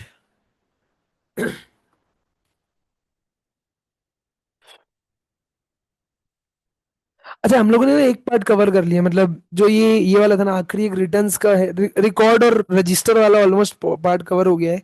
बस अब रिटर्न वाला पार्ट है, रिटर्न वाला पार्ट अच्छे से कर लेते हैं, देन विल मूव फॉरवर्ड। ठीक है, तो लिखा है सर एनुअल रिटर्न, सेक्शन 92 के अंदर में क्या बोलता है। ये क्या है समझो। सर जैसे हम लोग ITR, तुमने सुना होगा, हम लोग साल भर का अपना पूरा लेखा जोखा इन्फॉर्म करते हैं, किसको, पूरा बना के एक फाइल बना के हम लोग इन्फॉर्म करते हैं इनकम टैक्स डिपार्टमेंट को, कि मालिक साल भर में हम लोगों ने इतना पैसा कमाया, इतना पैसे का खर्चा किया, ये किया वो किया, अच्छा बुरा जो भी काम किया, XYZ सब चीजें हम लोग वहाँ पे बताते हैं। समझ में। बस वैसे ही यहाँ पे भी, कंपनी में भी, कंपनी अपने साल भर का लेखा जोखा, एग्जाम्पल के तौर पे पूरा ROC को, जो भी अपनी स्टेचुरी अथॉरिटीज, अपने स्टेचुरी रिकॉर्ड, मतलब जो भी हुआ है कंपनी के अंदर में, वो सब बताती है कंपनी की एक एक छोटी छोटी डिटेल्स। तो वो एनुअल रिटर्न है, एनुअल साल भर का रिटर्न। जैसे तुम्हारी एक साल भर की, बचपन में थे ना अपन लोग 8th 9th में, तो अपनी साल भर की एक पूरी मीटिंग होती थी। ठीक है, तो वो होती थी ना एनुअल मीटिंग, जिसमें फिर मार पड़ती थी, बस ये वही वाला है एनुअल रिटर्न। तो इसमें साल भर का आपका लेखा जोखा फाइल होता है। तो लिखा है हर कंपनी को मैंडेटरी है इसको एनुअल रिटर्न फाइल करना है। किसके पास? रजिस्ट्रार के पास। कौन से फॉर्म में? एमजीटी 7 में। और अगर आप ओपीसी है और या स्मॉल कंपनी तो एमजीटी 7 ए में।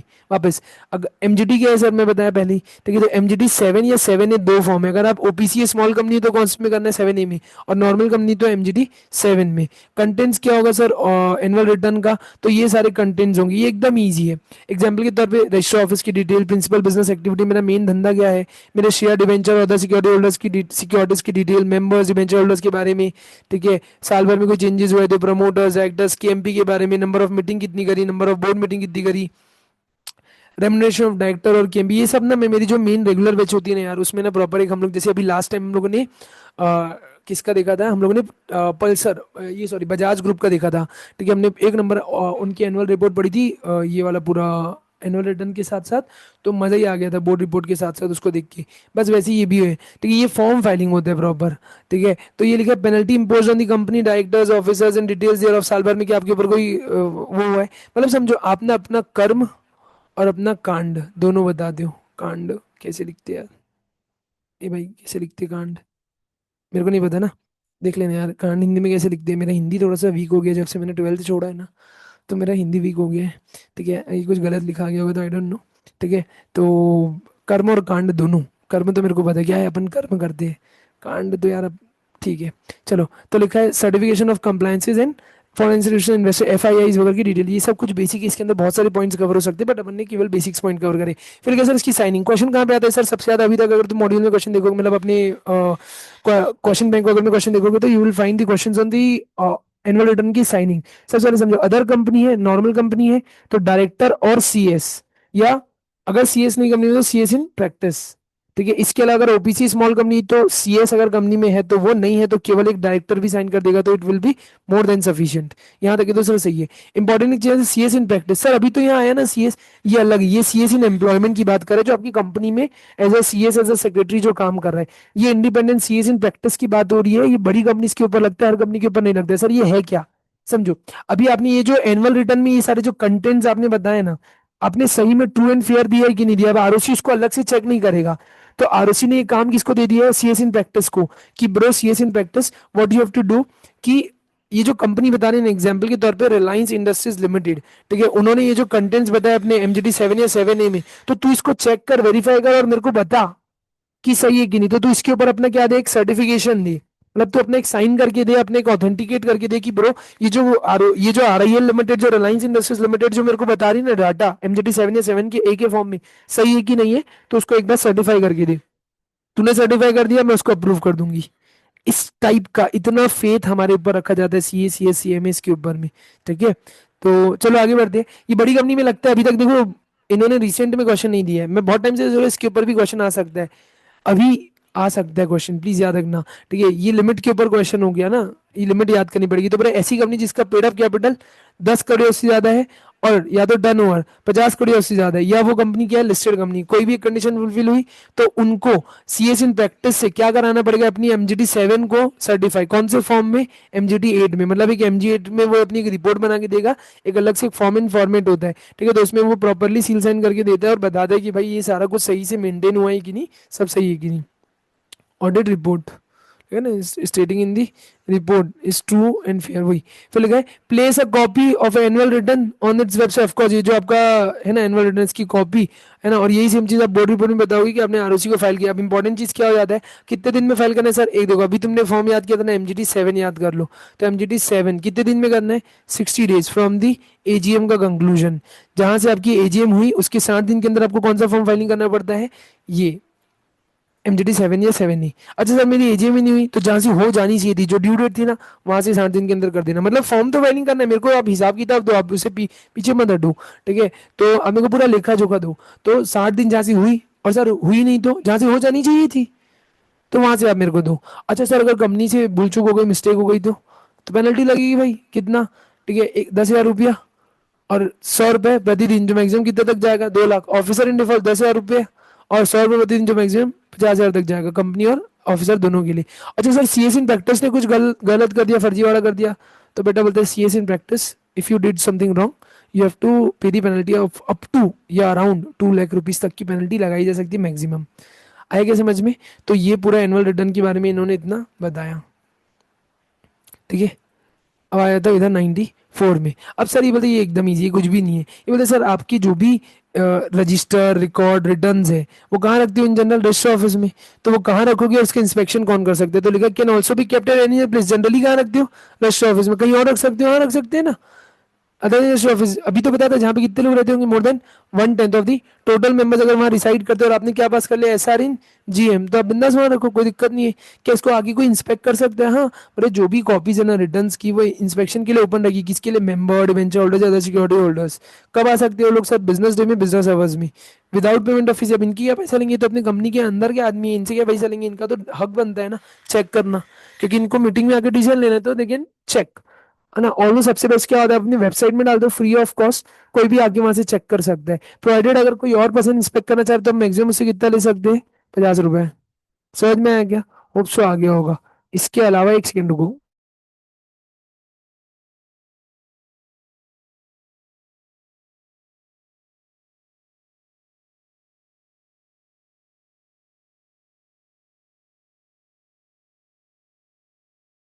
हाँ, बैक ऑन द टॉपिक, एक second. Okay, now I am visible. Okay. हाँ, तो मैं बोल रहा था एक्सट्रैक्ट ऑफ कॉपीज। सर अगर किसी को इसकी कॉपी चाहिए तो ले लेना भाई, कोई दिक्कत नहीं है, बिंदास मेरे से मांग। तो तू मेरे से मांगेगा उसके कितने दिन के अंदर मेरे को देना है? कंपनी को 7 दिन के अंदर देना है। सर पैसा चार्ज करूंगा क्या? ऑफकोर्स अगर मैं तेरे को फिजिकल कॉपी दे रहा हूँ तो भाई पेपर का कॉस्ट आता है, तो मैं मैक्सिमम 10 रुपए प्रति पेज, पर page 10 rupees I can cost, मतलब आई कैन हैव इट। ठीक है। फिर क्या सर ये कितने साल तक संभालना है? भाई देखो, register of members with index, ठीक है, एंड फॉरेन रजिस्टर, वो आपको जिंदगी भर संभालना है। डिबेंचर होल्डर से अदर सिक्योरिटी ये नॉर्मल लोग होते हैं, तो जिस दिन आपने इनका पैसा वैसे सब दे दिया, कितने साल तक संभालना है? 8 साल। किसके कब्जे में रहेंगे? सीएस अगर है कंपनी में तो सीएस, या कोई और पर्सन जो ऑथराइज है वो अपना इसको संभाल के रखेगा, गुड ऑर्डर में अच्छे से संभाल के रखेगा। सर इंपॉर्टेंट चीज क्या है? रजिस्टर ऑफ मेंबर्स और ये सबको आपको जिंदगी भर संभालना है। ये डिबेंचर होल्डर्स और बाकी रजिस्टर को केवल 8 साल तक संभालना है। और अगर आपने किसी को क्या नहीं दी, समझो एग्जाम्पल के तौर पे मिस प्रिया मेरे पास आई और मेरे से क्या मांगी? इंस्पेक्शन मांगी कि सर मेरे को ना आपका ये चेक करना है, रिकॉर्ड रजिस्टर रिटर्न्स जो भी है, या उसकी एक्सट्रैक्ट मांगी, उसकी कॉपी मांगी, मैंने नहीं दिया, तो इतने से लेके इतने तक का मेरे ऊपर क्या लग सकता है? पेनल्टी। आएगा समझ में? होप सो आ गया होगा। फिर क्या सर, रजिस्टर ये जो आप मेंटेन कर रहे हो, कहाँ पे मेंटेन कर रहे हो? रजिस्टर ऑफिस या कहीं पे भी, वो सब क्या होता है? आपकी सबसे बड़े एविडेंस। मतलब कल चल के अगर आपको कोई कुछ पूछता है, कोई कहीं पे भी, जैसे ट्रिब्यूनल कोर्ट वगैरह में कहीं कोई ऐसी चीज भी होती है, तो प्राइमा फेसी एविडेंस क्या होंगे? यही सब चीज। अगर कोई मैटर वहां पे लिखा हुआ है या कोई चीज है तो हमने उसके अकॉर्डिंग उसको किया जैसा एक्ट में लिखा है, तो इतना कोई बड़ा भारी नहीं है। होप सो ये आ गया होगा। अगर एक पार्ट आ गया तो हम लोगों ने बहुत बड़ा पार्ट कवर कर लिया है। सेक्शन 92 से लेके 95 तक का जो, नहीं 88 से लेके 95 तक का जो पार्ट था, ठीक है, हमने वो कवर कर लिया है। 96 मीटिंग्स के प्रोविजन में आ रहे हैं हम लोग। तो अगर यहाँ तक कोई डाउट नहीं है तो मैं बढ़ता हूँ आगे।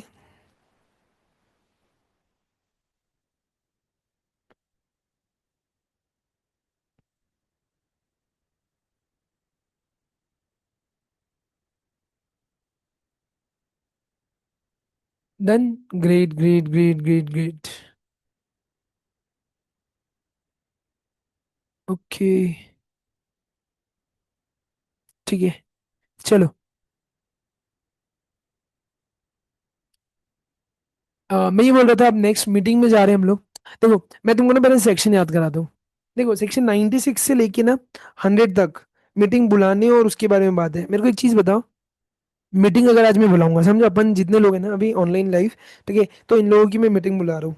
ठीक है, तो अगर अपन आज लोग मीटिंग बुलाने वाला हूँ तो मैं कहीं बुला लूंगा कि मैं बोलूंगा रात के 9 बजे आ जाओ मेरे पास, ठीक है, अपन लोग मीटिंग कर लेते हैं, यहाँ पे मिल लेते हैं। नहीं, इट इज नॉट पॉसिबल। तो जनरली मीटिंग कब होती होगी? वर्किंग आवर्स में। अच्छा ये बताओ, वर्किंग आवर्स क्या होता होगा? जल्दी से बताओ, चैट में लिखो।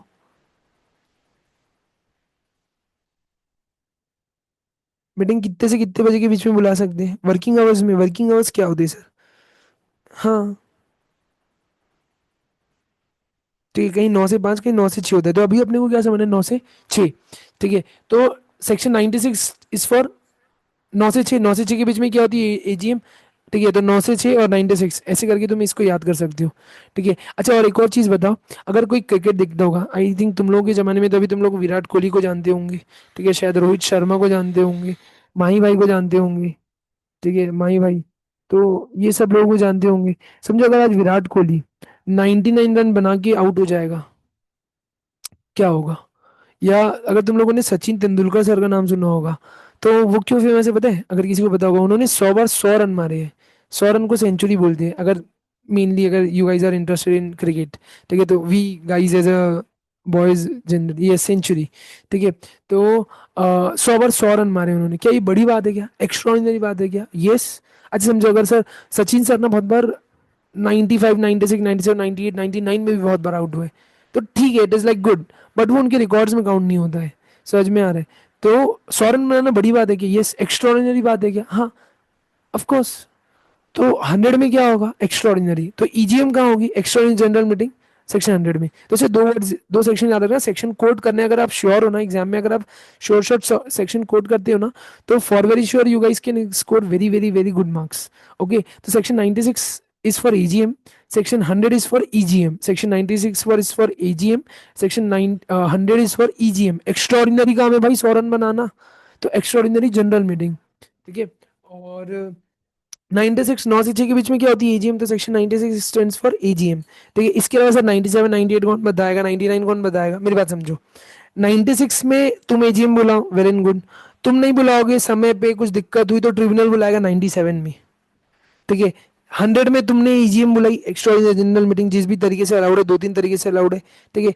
तुम नहीं बुला रहे हो, जैसा बुलाना था वैसे नहीं बुला रहे हो, तो कौन बुला सकता है? ट्रिब्यूनल। तो 98 में कौन बुलाएगा? ट्रिब्यूनल।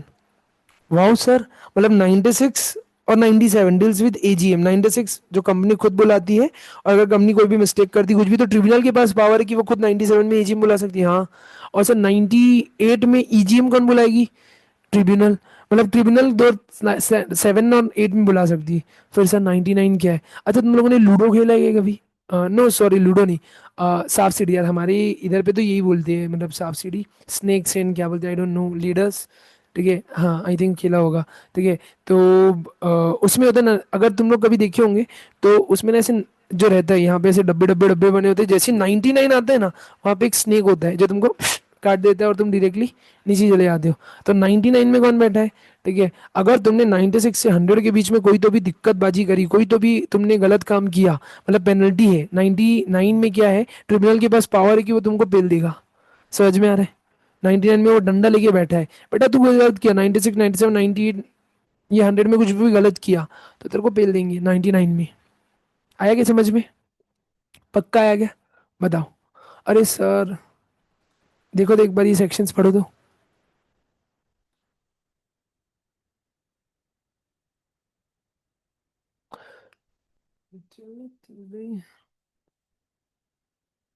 अब तो रट्टा हो गया अच्छे से, मतलब आया ना समझ में?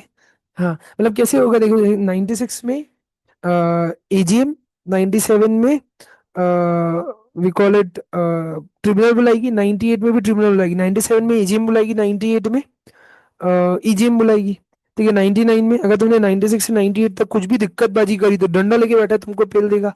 और 100 में क्या है? ईजीएम। होप सो आ गया होगा। अच्छा समझो, जो ये सेक्शन 101 होता है ना, ये किसका सेक्शन? देखो why am giving this much of time to this, हो सकता है आपको लगे कि यार इससे इसका क्या इंपॉर्टेंस है अभी इतना, ठीक है। इंपॉर्टेंस है ब्रो, अगर आप लिख के आते हो ना एग्जाम्स में, तो इट गिव्स अ गुड, मतलब जो एग्जामिनर जो चेक कर रहा है ना, उसके ऊपर एक अच्छा सा वो बनता है यार आपका, कि यार बच्चे ने ये पढ़ के आया है। और मैं ये नहीं बोलता कि आप हर बार सेक्शन लिखो, but if you are very much sure ना, 101% sure, then only you quote the section. अब मैं इतने टाइम से पढ़ा रहा हूँ, so I know the sections, but as far as you are concerned, तो you guys have to be very much sure that, अगर श्योर है तो लिख के आते, फालतू का रिस्क नहीं लेना है। तो ऐसे अगर कुछ इनरिलेवेंट बातों से भी चीजें याद हो जाती है ना, तो होप सो कर लेना चाहिए, ठीक है। अभी 101 समझो। अच्छा समझो, अगर तुम कभी कहीं, आई डोंट नो भाई, मेरी बहुत पहले जब मैंने टीचिंग स्टार्ट की थी, तब मेरी जो पुराने बच्चे थे ना, दे कॉल्ड इट, जैसे मैंने बताया 101 क्या होता है, हम लोग हमारे यहाँ कैसे होता है, 101 121 111 शगुन का, 1 रुपए जो होता है ना, जनरली वो शगुन का बोला जाता है, ठीक है। तो आप लोग कभी भी 101 में क्या देते हो? 101 रुपए का शगुन का लिफाफा या नोटिस आता है ना, तो वो काय में आता है? 101 में। शगुन का लिफाफा है भाई ये, कि आपको आना है मीटिंग में, मालिक आपको आके हमारे यहाँ का ऑनर बढ़ाना है, ठीक है। वी आर सो हम्बल कि अगर आप आएंगे, ठीक है, ऐसा करके। तो 101 में क्या है? नोटिस ऑफ द मीटिंग, ठीक है। 101 में शगुन का लिफाफा, ऐसे करके भी यूजुअली याद करते हैं। ठीक है, 102 में सर एक आपको statement to be annex to the notice, मतलब एक्सप्लेनेटरी स्टेटमेंट अगर किसी को पता है, एक्सप्लेनेटरी स्टेटमेंट क्या होता है कि आपको जो ट्रांजेक्शन्स होते हैं ना, जो भी आप करने वाले मीटिंग में जो भी डिसीजन लेने वाले हो उसके डेप्थ का नॉलेज देना। जैसे नोट्स टू अकाउंट होता होगा ना तुम्हारे अकाउंट्स में, एग्जाम्पल के तौर पे, वैसे एक्सप्लेनेटरी नोट्स बोलते हो जैसे। ठीक है, तो बस वैसे ही ये है एक्सप्लेनेटरी स्टेटमेंट है। व्हाट इट डज, जब जब आप एसआर पास करो तब तो मैंडेटरी हो जाता है कि एक एक उसकी इम्प्लीकेशंस बताओ भाई। जो शेयर होल्डर डिसीजन लेने वाला है, जो मीटिंग में आने वाला है, उसको सब पता होना चाहिए, प्लस माइनस क्या है, अच्छा बुरा सब पता होना चाहिए। वो है 103 में क्या पढ़ेंगे sir, quorum of the meetings. Quorum मतलब, कोरम मतलब पता है क्या, कोरम मतलब होता है minimum number of members personally present in a meeting to convene a meeting, to start a meeting, to properly call convene conduct, जो बोलते हैं ना हम लोग वैसा।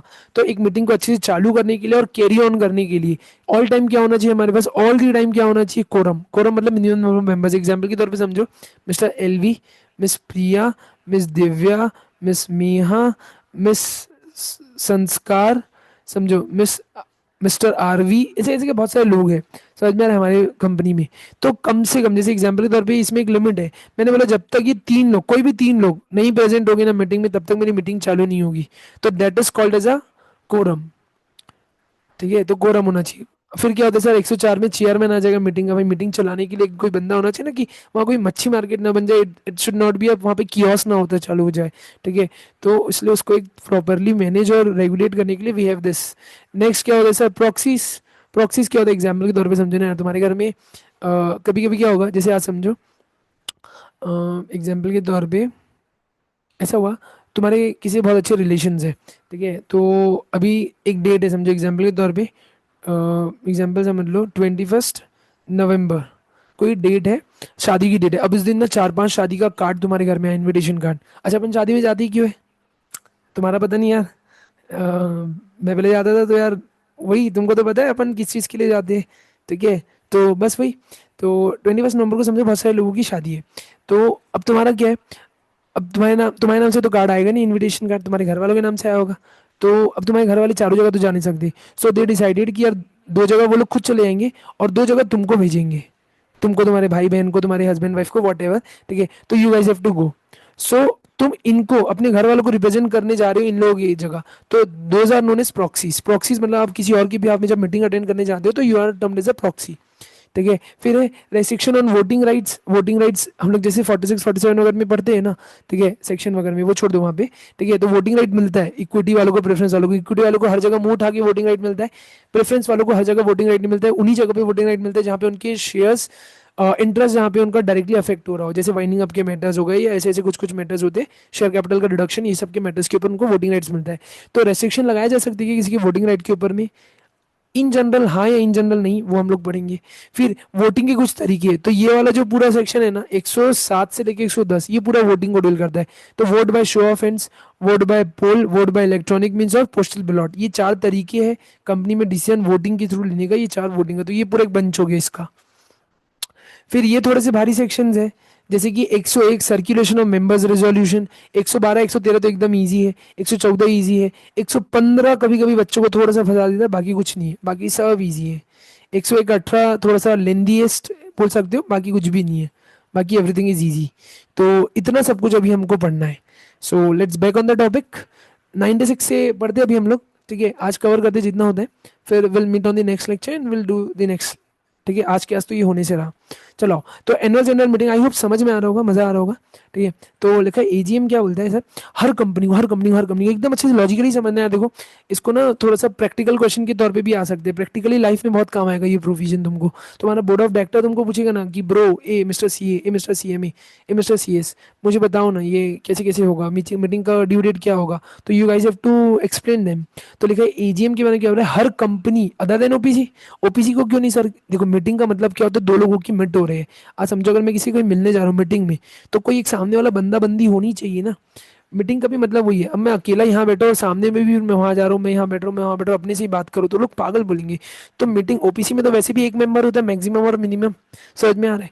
तो ओपीसी को छोड़ के बाकी सारी कंपनीज को क्या होल्ड करनी है हर साल? एक ईजीएम एवरी ईयर। अच्छा, अब ये बोले कि दो ईजीएम के बीच में मैक्सिमम गैप भी कितना होगा सर? 15 महीने। ये सब इंपॉर्टेंट कंडीशन है, तीन कंडीशन होती है, याद रखना। एक कंडीशन क्या बोल रहा है, सबसे पहले तो ये समझो कि हर साल आपको एक मीटिंग करनी है, हर साल आपको मीटिंग करनी है, पहला कंडीशन। दूसरा बोला दो एजीएम के बीच में मैक्सिमम गैप कितना हो सकता है, ये समझो। दो एजीएम, एक तो मैंने पिछले साल करी थी, अब एक इस साल करूंगा, तो जो इस साल करूंगा और जो मैंने पिछले साल करी थी उसमें मैक्सिमम गैप कितना था? मैक्सिमम 15 महीना, 15 मंथ्स। वाओ। इसके अलावा तो लिखा है एक तो आपको हर साल करनी है, और आपको नॉर्मली कितने महीने में कर लेनी है? 6 महीना। अब समझो आज मेरा 31 मार्च को मेरा क्या खत्म हुआ? फाइनेंशियल ईयर खत्म हुआ, तो वहां से 6 महीने के अंदर मेरे को क्या कर लेनी है? अपनी एजीएम कर लेनी है इन जनरल। और बोले अगर, लेकिन अगर फर्स्ट एजीएम है, फर्स्ट एजीएम के लिए आपको थोड़ा एक्स्ट्रा टाइम मिलता है, 9 महीना। फर्स्ट एजीएम है तो आपको कितना टाइम मिलता है? 9 महीना। फर्स्ट एजीएम में तो कितना टाइम मिलता है? 9 महीना। मतलब ऐसे usually second and subsequent AGM के लिए कितना मिलता है? 6 महीना हमेशा, जिंदगी भर फिर कितना मिलेगा? 6 महीना।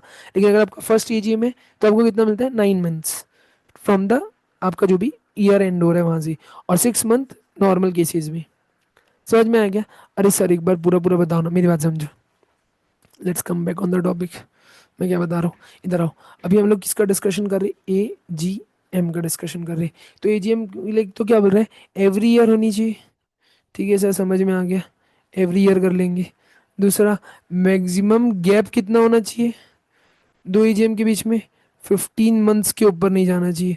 और तीसरा पॉइंट क्या है सर, एक बार बताओ ना सर। तीसरा पॉइंट है एवरी ईयर वाला हो गया, और ये हो गया। और तीसरा सबसे इंपॉर्टेंट पॉइंट क्या है? हर साल जैसे 31 मार्च खत्म होता है उसके 6 मंथ्स के अंदर में हो जानी चाहिए, फ्रॉम ईयर एंड।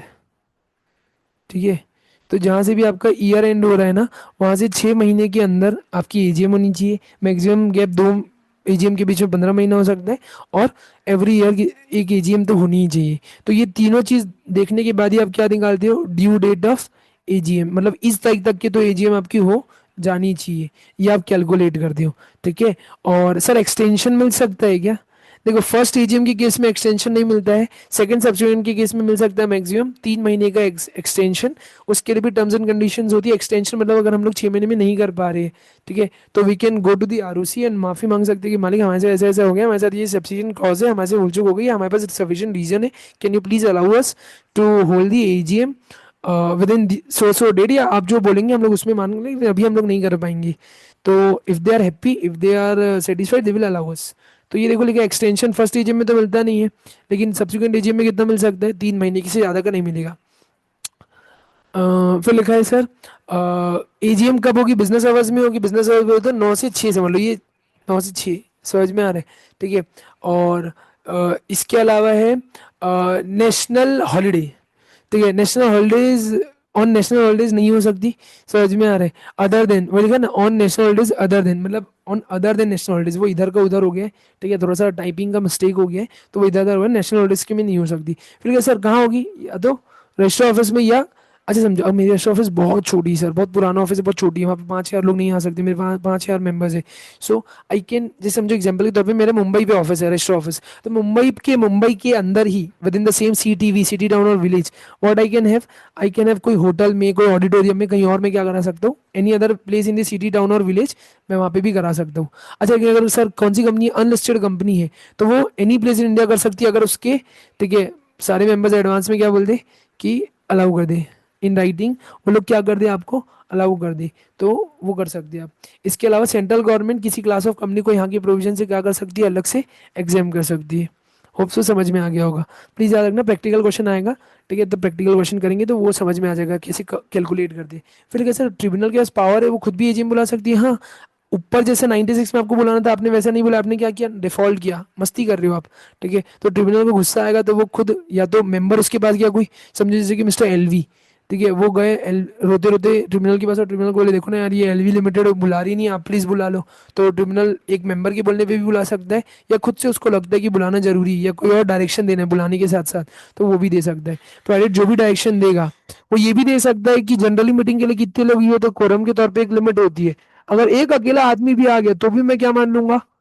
उसको वैलिड मीटिंग मानूंगा और वहां मीटिंग में जो होगा सब वैलिड होगा। मतलब इतना बड़ा धमकी वो ट्रिब्यूनल दे सकता है, नॉट ओनली धमकी, वो वैलिडली उसको वो भी करा सकता है एप्लीकेबल। मतलब समझो यार, तुम खुद सोचो, अगर इतनी बड़ी अथॉरिटी, कोर्ट ट्रिब्यूनल लेवल की अथॉरिटी अगर मेरे को बोल रही है भाई अपना मीटिंग बुला, तो आई हिट टू। और वो साथ साथ ये भी डायरेक्शन दे सकते हैं, बेटा एक आदमी भी आना तो मैं वैलिड मीटिंग मानूंगा, फिर तू ये रो नहीं सकता कि मीटिंग को एडजॉर्न करो, ये करो वो करो। ठीक है, ऐसा करके तो हम उसको वैलिड मीटिंग मानेंगे अगर एक अकेला पर्सन में आए या प्रॉक्सी में भी आ गया। जनरली प्रॉक्सीज को हम कोरम में काउंट नहीं करते, बट फिर भी ठीक है। फिर क्या, general meeting held above should be, अच्छा अगर इस तरीके से जनरल मीटिंग हुई तो उसको भी हम लोग क्या मानेंगे, डिम्ड, एजीएम जैसे होनी चाहिए थी वैसी। नेक्स्ट है सर 88 में क्या पावर दिया गया है? 88 में बोल रहा है ब्रो कि अदर देन एजीएम, यानी कि बचता ही क्या, ई जी एम, अगर इम्प्रैक्टिकेबल है कॉल करना या मीटिंग कंपनी नहीं बुला पा रही है तो ट्रिब्यूनल बुला सकते हैं। तो खुद से सुओ मोटो, मतलब खुद से उसको ऐसा लगता है नहीं यार ये जो कंपनी है ना, एलवी लिमिटेड, इसकी मीटिंग होनी चाहिए, तो मेरे को बोलेगा बुलाने के लिए। या कोई डायरेक्टर गया, कोई मेंबर गया, ठीक है, वहां जाके ट्रिब्यूनल के पास गिड़गिड़ाया और ट्रिब्यूनल को बोलते हैं मालिक आप बुलाओ ना, और ट्रिब्यूनल को लगता है तो ट्रिब्यूनल बुलाएगी। उसके अलावा जो नेसेसरी एंसिलरी मतलब रिलेटेड डायरेक्शंस या एक्शंस उनको लेने हैं, जो जरूरी एक्सपीडियंट मतलब जो जरूरी लग रहा है, वो बोल सकती है। ठीक है, और वही वही वाला पॉइंट, अगर वो ये भी बोल सकती है बेटा मैं मीटिंग बुला रही हूँ। अब कोरम वोरम छोड़, अगर एक मेंबर इन पर्सन आया, खुद आया या प्रॉक्सी में भी आया, तो भी मैं उसको क्या मान लूंगी, अगर वैलिड मीटिंग, और इसको भी deem to be validly conducted meeting माना जाएगा। और 96 से 98 में कोई डिफॉल्ट करोगे तो 99 आपको मार देता है। ठीक है, तो ये उसकी पेनल्टी है। ठीक है, 100 में आ जाओ, काम की चीज़। ठीक है, 100 काम की चीज़ है। और ये क्या बोलना चाह रहे हैं सर? ठीक है, 100 बहुत अच्छा सेक्शन है, अच्छे से समझना। ये बोलना चाह रहे हैं सर, ईजीएम कितने कितने तरीके से बुलाई जा सकती है, कौन कौन बुला सकता है। तो लिखा है बोर्ड ऑफ डायरेक्टर खुद अगर उनको लग रहा है, एज ए डिम फिन, उनको लग रहा है कि क्या बुलानी चाहिए मेंबर्स की ईजीएम, कोई नेसेसरी डिसीजन लेना है, तो बुला सकते हैं। कहाँ पे सर? इंडिया में कहीं पे भी हो सकता है क्या? प्लेस इन इंडिया लिखा है ना, shall be at a place in India. ठीक है, लेकिन अगर आप क्या होली ओन सब्सिडरी हो किसी ऐसी कंपनी की जो आउटसाइड इंडिया इनकॉर्पोरेट हुई है, मतलब फॉरेन कंपनी वाला अगर आपका रिलेशन है, तो इंडिया के बाहर भी हो सकती है आपकी ईजीएम। ठीक है, तो लिखा है बोर्ड क्या करेगा इसके लिए, shall at the requisition made by the following। अब समझो एग्जांपल, तुमने दो तीन चीज, पहले ये समझो थर्ड वाला पॉइंट, ये क्या बोल रहा है? हाँ, पहले मेरी बात समझो, थर्ड पॉइंट नहीं, पहले मेरी बात समझो। अब बोर्ड ना तीन मतलब ईजीएम ना दो तीन तरीके से बुलाई जा सकती है। एक तो बोर्ड खुद से बुला लेगा, बोर्ड ऑफ डायरेक्टर को लगता है यार ये 20 दिन बाद, 25 दिन बाद, 50 दिन बाद मीटिंग बुलानी जरूरी है, they can call a meeting. इसके अलावा रिक्विजिशनिस्ट आ रहे हैं मेरे पास। रिक्विजिशनिस्ट क्या होता है समझो, एग्जाम्पल के तौर पे वही मिस प्रिया, मिस मेहा, ठीक है, मिस प्राची, ठीक है, और ऐसे करके चार छह लोग, और ये जितने भी लोग थे, ये जो लिमिट में बताऊंगा अभी, ठीक है, उतने लोग मेरे पास आए और मेरे को रिक्वेस्ट करे कि सर, मतलब company, we want to have a meeting, हमको कोई कोई मैटर डिस्कस करना है या कोई रेजोल्यूशन पास करना है, we want you to call a meeting. तो मैं एलवी लिमिटेड, मेरे पास आए, मैं कंपनी हूँ, मेरे पास तुम लोग आए, ये लोग आए, इन लोगों को मैं क्या टर्म बोलूंगा, रिक्विजिशनिस्ट। और ये लोग क्या लेके आए मेरे पास, रिक्वेस्ट, रिक्विजिशन, कि आप एक ईजीएम बुलाओ। तो मैं पहले देखूंगा बेटा इन लोग के पास कितनी पावर है, अगर थोड़ी सी खराब हिंदी में बोलूँ तो कितनी औकात है। ठीक है, तो ये औकात क्या बताएगी सर, ये तो बेटा company shall, company having a share capital, अगर उस कंपनी में शेयर कैपिटल है तो कितने लोग, कितने मेंबर्स मेरे को रिक्वेस्ट करेंगे, 1/10 कम से कम जो पेड अप शेयर कैपिटल में उतना रखते हैं। या कंपनी में अगर शेयर कैपिटल नहीं है तो ऐसे मेंबर्स जो 1/10 टोटल वोटिंग पावर रखते हैं, इतने लोग अगर मेरे को रिक्वेस्ट करेंगे, तो मैं, मतलब कंपनी, फिर मेरे को मीटिंग बुलानी पड़ेगी भाई, मेरे मालिक लोग बोल रहे हैं ना, my important shareholders, my मालिक लोग are asking me to call me a meeting, then I will call a meeting। तो लिखा है requisition is the requisition shall made about shall. अच्छा, वो लोग क्या बताएंगे कि क्या मैटर वो लोग कंसिडर करना चाह रहे हैं, साइन करके देंगे। फॉर सबसे इंपॉर्टेंट, ये जो लेटर मेरे को देंगे ना ये लोग, इसमें अपना नाम पता पता लिख के देंगे कि हाँ, और कब बुलाना चाह रहे हैं, क्या सोच रहे हैं, और कहाँ छोड़ देंगे, रजिस्टर ऑफिस में। अब बोर्ड क्या करेगा, इंपॉर्टेंट, अच्छे से समझना, इसको अच्छे से समझना। अच्छा, तुमको एक चीज पता है क्या, जनरली 21 डेज का क्या होता है पता है क्या, क्लियर नोटिस देना पड़ता है। 21 डेज का क्लियर नोटिस, किसी को पता है 21 डेज का क्लियर नोटिस क्या होता है? अभी 101 में आएंगे वैसे तो। ठीक है, ये बोलना चाह रहे हैं 21 डेज का ना क्लियर नोटिस देना पड़ता है। हाँ, तो कि जैसे आज समझो मैं मीटिंग बुलाऊंगा, तो ऐसे नहीं कल मीटिंग और आज बता रहा हूँ तुमको ब्रो आज तुम लोग को मीटिंग में आना है, नहीं यार ऐसा नहीं होता है। सो ऐसा क्रेजी प्लानिंग नहीं करना है आपको, आपको प्रॉपर प्लानिंग करना है, फॉर्मल प्लानिंग करना है। तो I need to inform you guys in the advance कि guys we will have a meeting on this date, so you guys are requested to attend a meeting, so at least 21 days before the meeting I need to inform you guys, clear days। okay, उसका एक calculation है, पर next topic में पढ़ेंगे। तो ये तो एक होता ही है।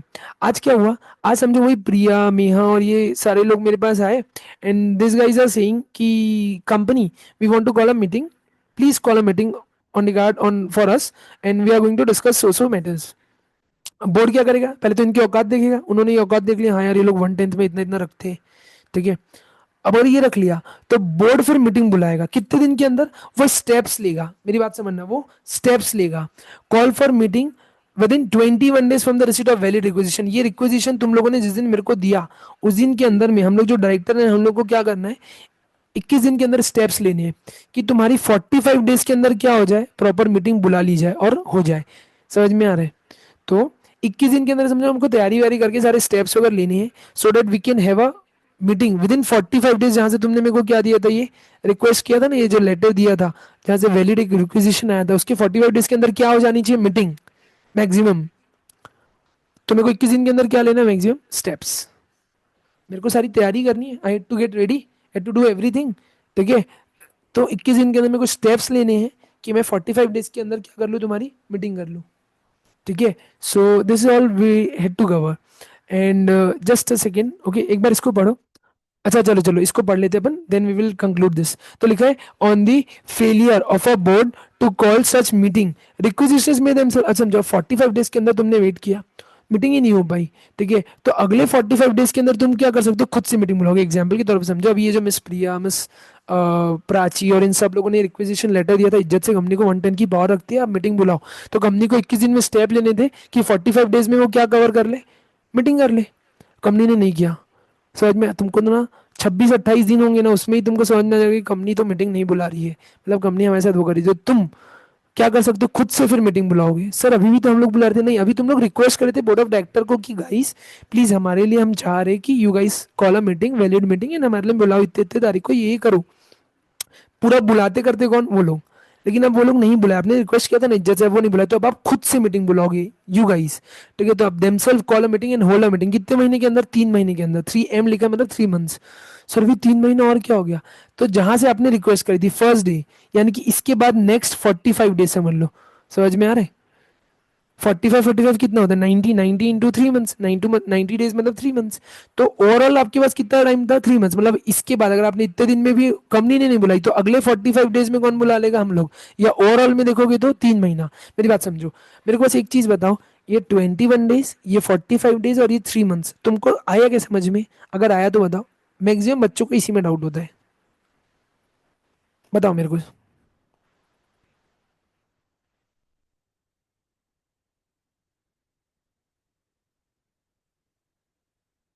ग्रेट, बाकियों को?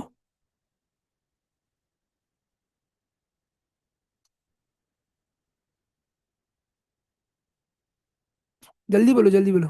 वाह क्या बात है, सबको ही क्लियर है फिर तो। ओके, ठीक है ना। मतलब वही बोलना चाह रहा था कि तुमने इधर से रिक्वेस्ट करी, ठीक है, तो कंपनी को इतने दिन के अंदर समझो आगे बढ़ जाना है। अगर नहीं बढ़ती है तो फिर तुम खुद ही क्या कर सकते हो, इतने तारीख को तुम खुद ही मीटिंग बुला सकते हो। 21 days, 45 days प्लस 45 days, या ओवरऑल 3 months। 3 months कैसे हुआ, ये पूरे टाइम पीरियड को क्या बोल रहे हैं, 3 months ऐसा करके। आया क्या कुछ समझ में, थोड़ा बहुत? अच्छा अब ये मीटिंग कौन बुलाएगा, जो रिक्वेजिशन बुला रहे, वो भी सेम मैनर में होगी जो कौन बुलाता है, बोर्ड ऑफ डायरेक्टर खुद बुलाते। भाई जिस जिस औकात के साथ तुम बुलाते ना साले, हमारी कंपनी है, हमारी मीटिंग, तुम साले डायरेक्टर लोग तुम नहीं बुला रहे हो, तो अब हम लोग खुद बुलाएंगे, सेम वैसी उसकी वो रहेगी इज्जत, ठीक है। फिर क्या, जो भी इसके लिए खर्चा हुआ, अब एग्जाम्पल के तौर पर समझो, अब मीटिंग करने धरने में जो भी खर्चा हुआ, एग्जाम्पल समझो, एक केस ऐसा बना हुआ है, तुमने कभी मॉड्यूल वॉड्यूल में देखा होगा या कभी क्वेश्चन बैंक में देखोगे कि आज समझो हम लोग को मीटिंग बुलानी थी, मिस प्रिया, मिस ये सब लोगों की मीटिंग थी।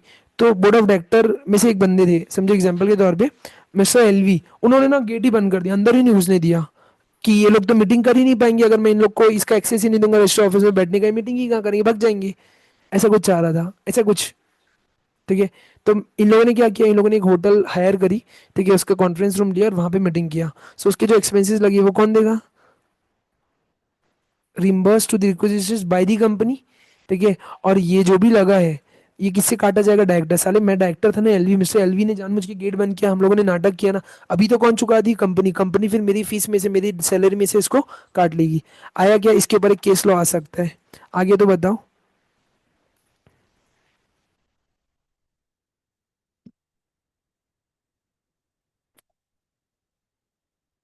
आ गया ना? Great great great. Hope so आ गया है। अच्छा आज अपन बस ये एक 101 कवर करते हैं। ठीक है, 100 सॉरी 100 कवर करते हैं, 101 में नहीं जाएंगे। इसको एक बार रूल 17 पढ़ लेते हैं। क्या बोल रहा है? ईजीएम अगर रिक्वेजिशन बुला रहे तो रूल क्या बोलता है? कम से कम 21 दिन प्रायर। ठीक है, request to be in writing, और 21 दिन पहले उनको देना है prior notice of the EGM. Notice में क्या बताना है? ये सब कुछ एकदम इजी। ठीक है। और जनरली मीटिंग कहाँ होती है? रजिस्टर ऑफिस में या कहीं और जगह जो कहाँ है? रजिस्टर ऑफिस में, मतलब जहाँ पे city town village register office है वहीं पे। ठीक है, लेकिन वो कौन सा दिन नहीं होना चाहिए? नेशनल हॉलिडे नहीं होना चाहिए इन जनरल। ठीक है, इसके अलावा जो भी प्रपोज रेजोल्यूशन है, अगर वो एसआर के फॉर्म में है, तो मतलब प्रपोज रेजोल्यूशन ऐसा आ रहा है, मतलब स्पेशल रेजोल्यूशन है, तो उसका आपको 114 के अकॉर्डिंग नोटिस देना है। अभी 114 पढ़ेंगे ना, तो वहाँ पे पढ़ेंगे। इसके अलावा इसको कौन साइन करेगा? सारे रिक्वेजिशंस या उनका ड्यूली ऑथराइज जो भी होगा उनके बिहाफ में वो।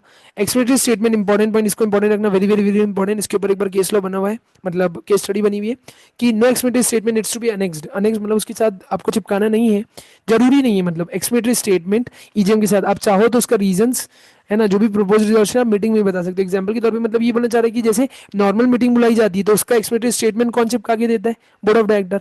अभी मीटिंग कौन बुला रहा है? रिक्वेजिशन। तो जरूरी नहीं कि they will give a valid explanatory statement. नहीं भी देंगे तो भी मीटिंग वैलिड या नोटिस इनवैलिड होना, ये सब नहीं होगा। Meeting will be valid. ठीक है। Notice shall be given to the members, जिसका नेम कहाँ है? रजिस्टर ऑफ मेंबर में आ रहा है। कितने दिन पहले? 3 days of the receipt of a valid requisition. ये तो रूल्स के अंदर ज्यादा चीजें बता दी। इसके अलावा ये सब कुछ, where the meeting is not convened, तो list of members register requisition have right to receive. अब समझो एग्जांपल के तौर पे जब मैं आया, समझो जैसे तुम लोग जब आए तब मैंने तुम्हारे मुंह पे क्या, मतलब समझो एग्जांपल के तौर पे अगर मीटिंग हम लोगों ने नहीं बुलाई वो पहले वाले 45 डेज में, तो तुम लोग को मेरे से क्या मांगोगे? List of members. भाई तुम्हारे पास थोड़ी ना होगा बाकी लोग का नाम, पता पता, ईमेल आईडी जिससे तुम नोटिस भेजोगी। ठीक है, register office, register address and उनके नंबर वगैरह जो भी है। तो 21 दिन पहले मेरे को बताओगे, तब तो मैं आगे बढ़ूंगा और 45 डेज के अंदर में वो बुलाऊंगा जहाँ से 45 डेज वाले पुराने वाले खत्म हुए हैं। ठीक है। इसके अलावा मोड ऑफ सेंडिंग नोटिस क्या है सर? स्पीड पोस्ट से भेज सकते हो, रजिस्टर पोस्ट से। आज की डेट में क्या चलता है? ई मोड, उसके थ्रू भेजो। अगर आपने किसी का नाम भूल से, क्या हो गया, एक्सीडेंटल ओमिशन हो गया, जैसे समझो मैं भूल से नाम मिस मेहा को नहीं बोल भेज पाया था, तो गलती हुई क्या हमारी? हाँ, जानबूझ के करके नहीं, सब भूल से हो गया। तो उससे क्या, हमारी जो भी मीटिंग में जो भी डिस्कशन हुआ वो सब इनवैलिडेट हो जाएगा, खत्म हो जाएगा, खराब हो जाएगा, कोई भी वैलिड नहीं रहेगा। नहीं, ऐसा नहीं सर, भूल से हुआ है तो चलेगा। लेकिन अगर आपने जानबूझ के किसी का नाम अगर कैंसिल कर दिया, काट दिया, उनको तवज्जो नहीं दिया, तो दैट इज रॉन्ग। तब वो मीटिंग इनवैलिड हो जाती है। आगे समझ में? होप सो आ गया होगा। अगर इतना आ गया है तो आज मैं ज़्यादा नहीं बढ़ा रहा एकदम तुम्हारे उसमें बर्डन। हम लोगों ने बहुत सारा कुछ कवर कर लिया यार। हम लोगों ने 88 से चालू करके 100 तक पढ़ लिया है। 10-12 सेक्शन पढ़ना इज वेरी गुड। आया क्या समझ में? जल्दी जल्दी जल्दी बताओ। Great great great. चलो तो आज के लिए फिर मैं मीटिंग, मतलब ये क्लास अभी यहीं एंड कर दो। नेक्स्ट लेक्चर में मिलते हैं, तब तक सारा कुछ रिवाइज करके रखना। कहीं कोई डाउट हो तो बिंदास, मेरा नंबर है तुम्हारे पास। ठीक है, great great great, thank you so much. ठीक है, और रिवाइज करके रखना। Will plan something more for you guys those are watching continuous lectures, don't worry, we are, I am with you.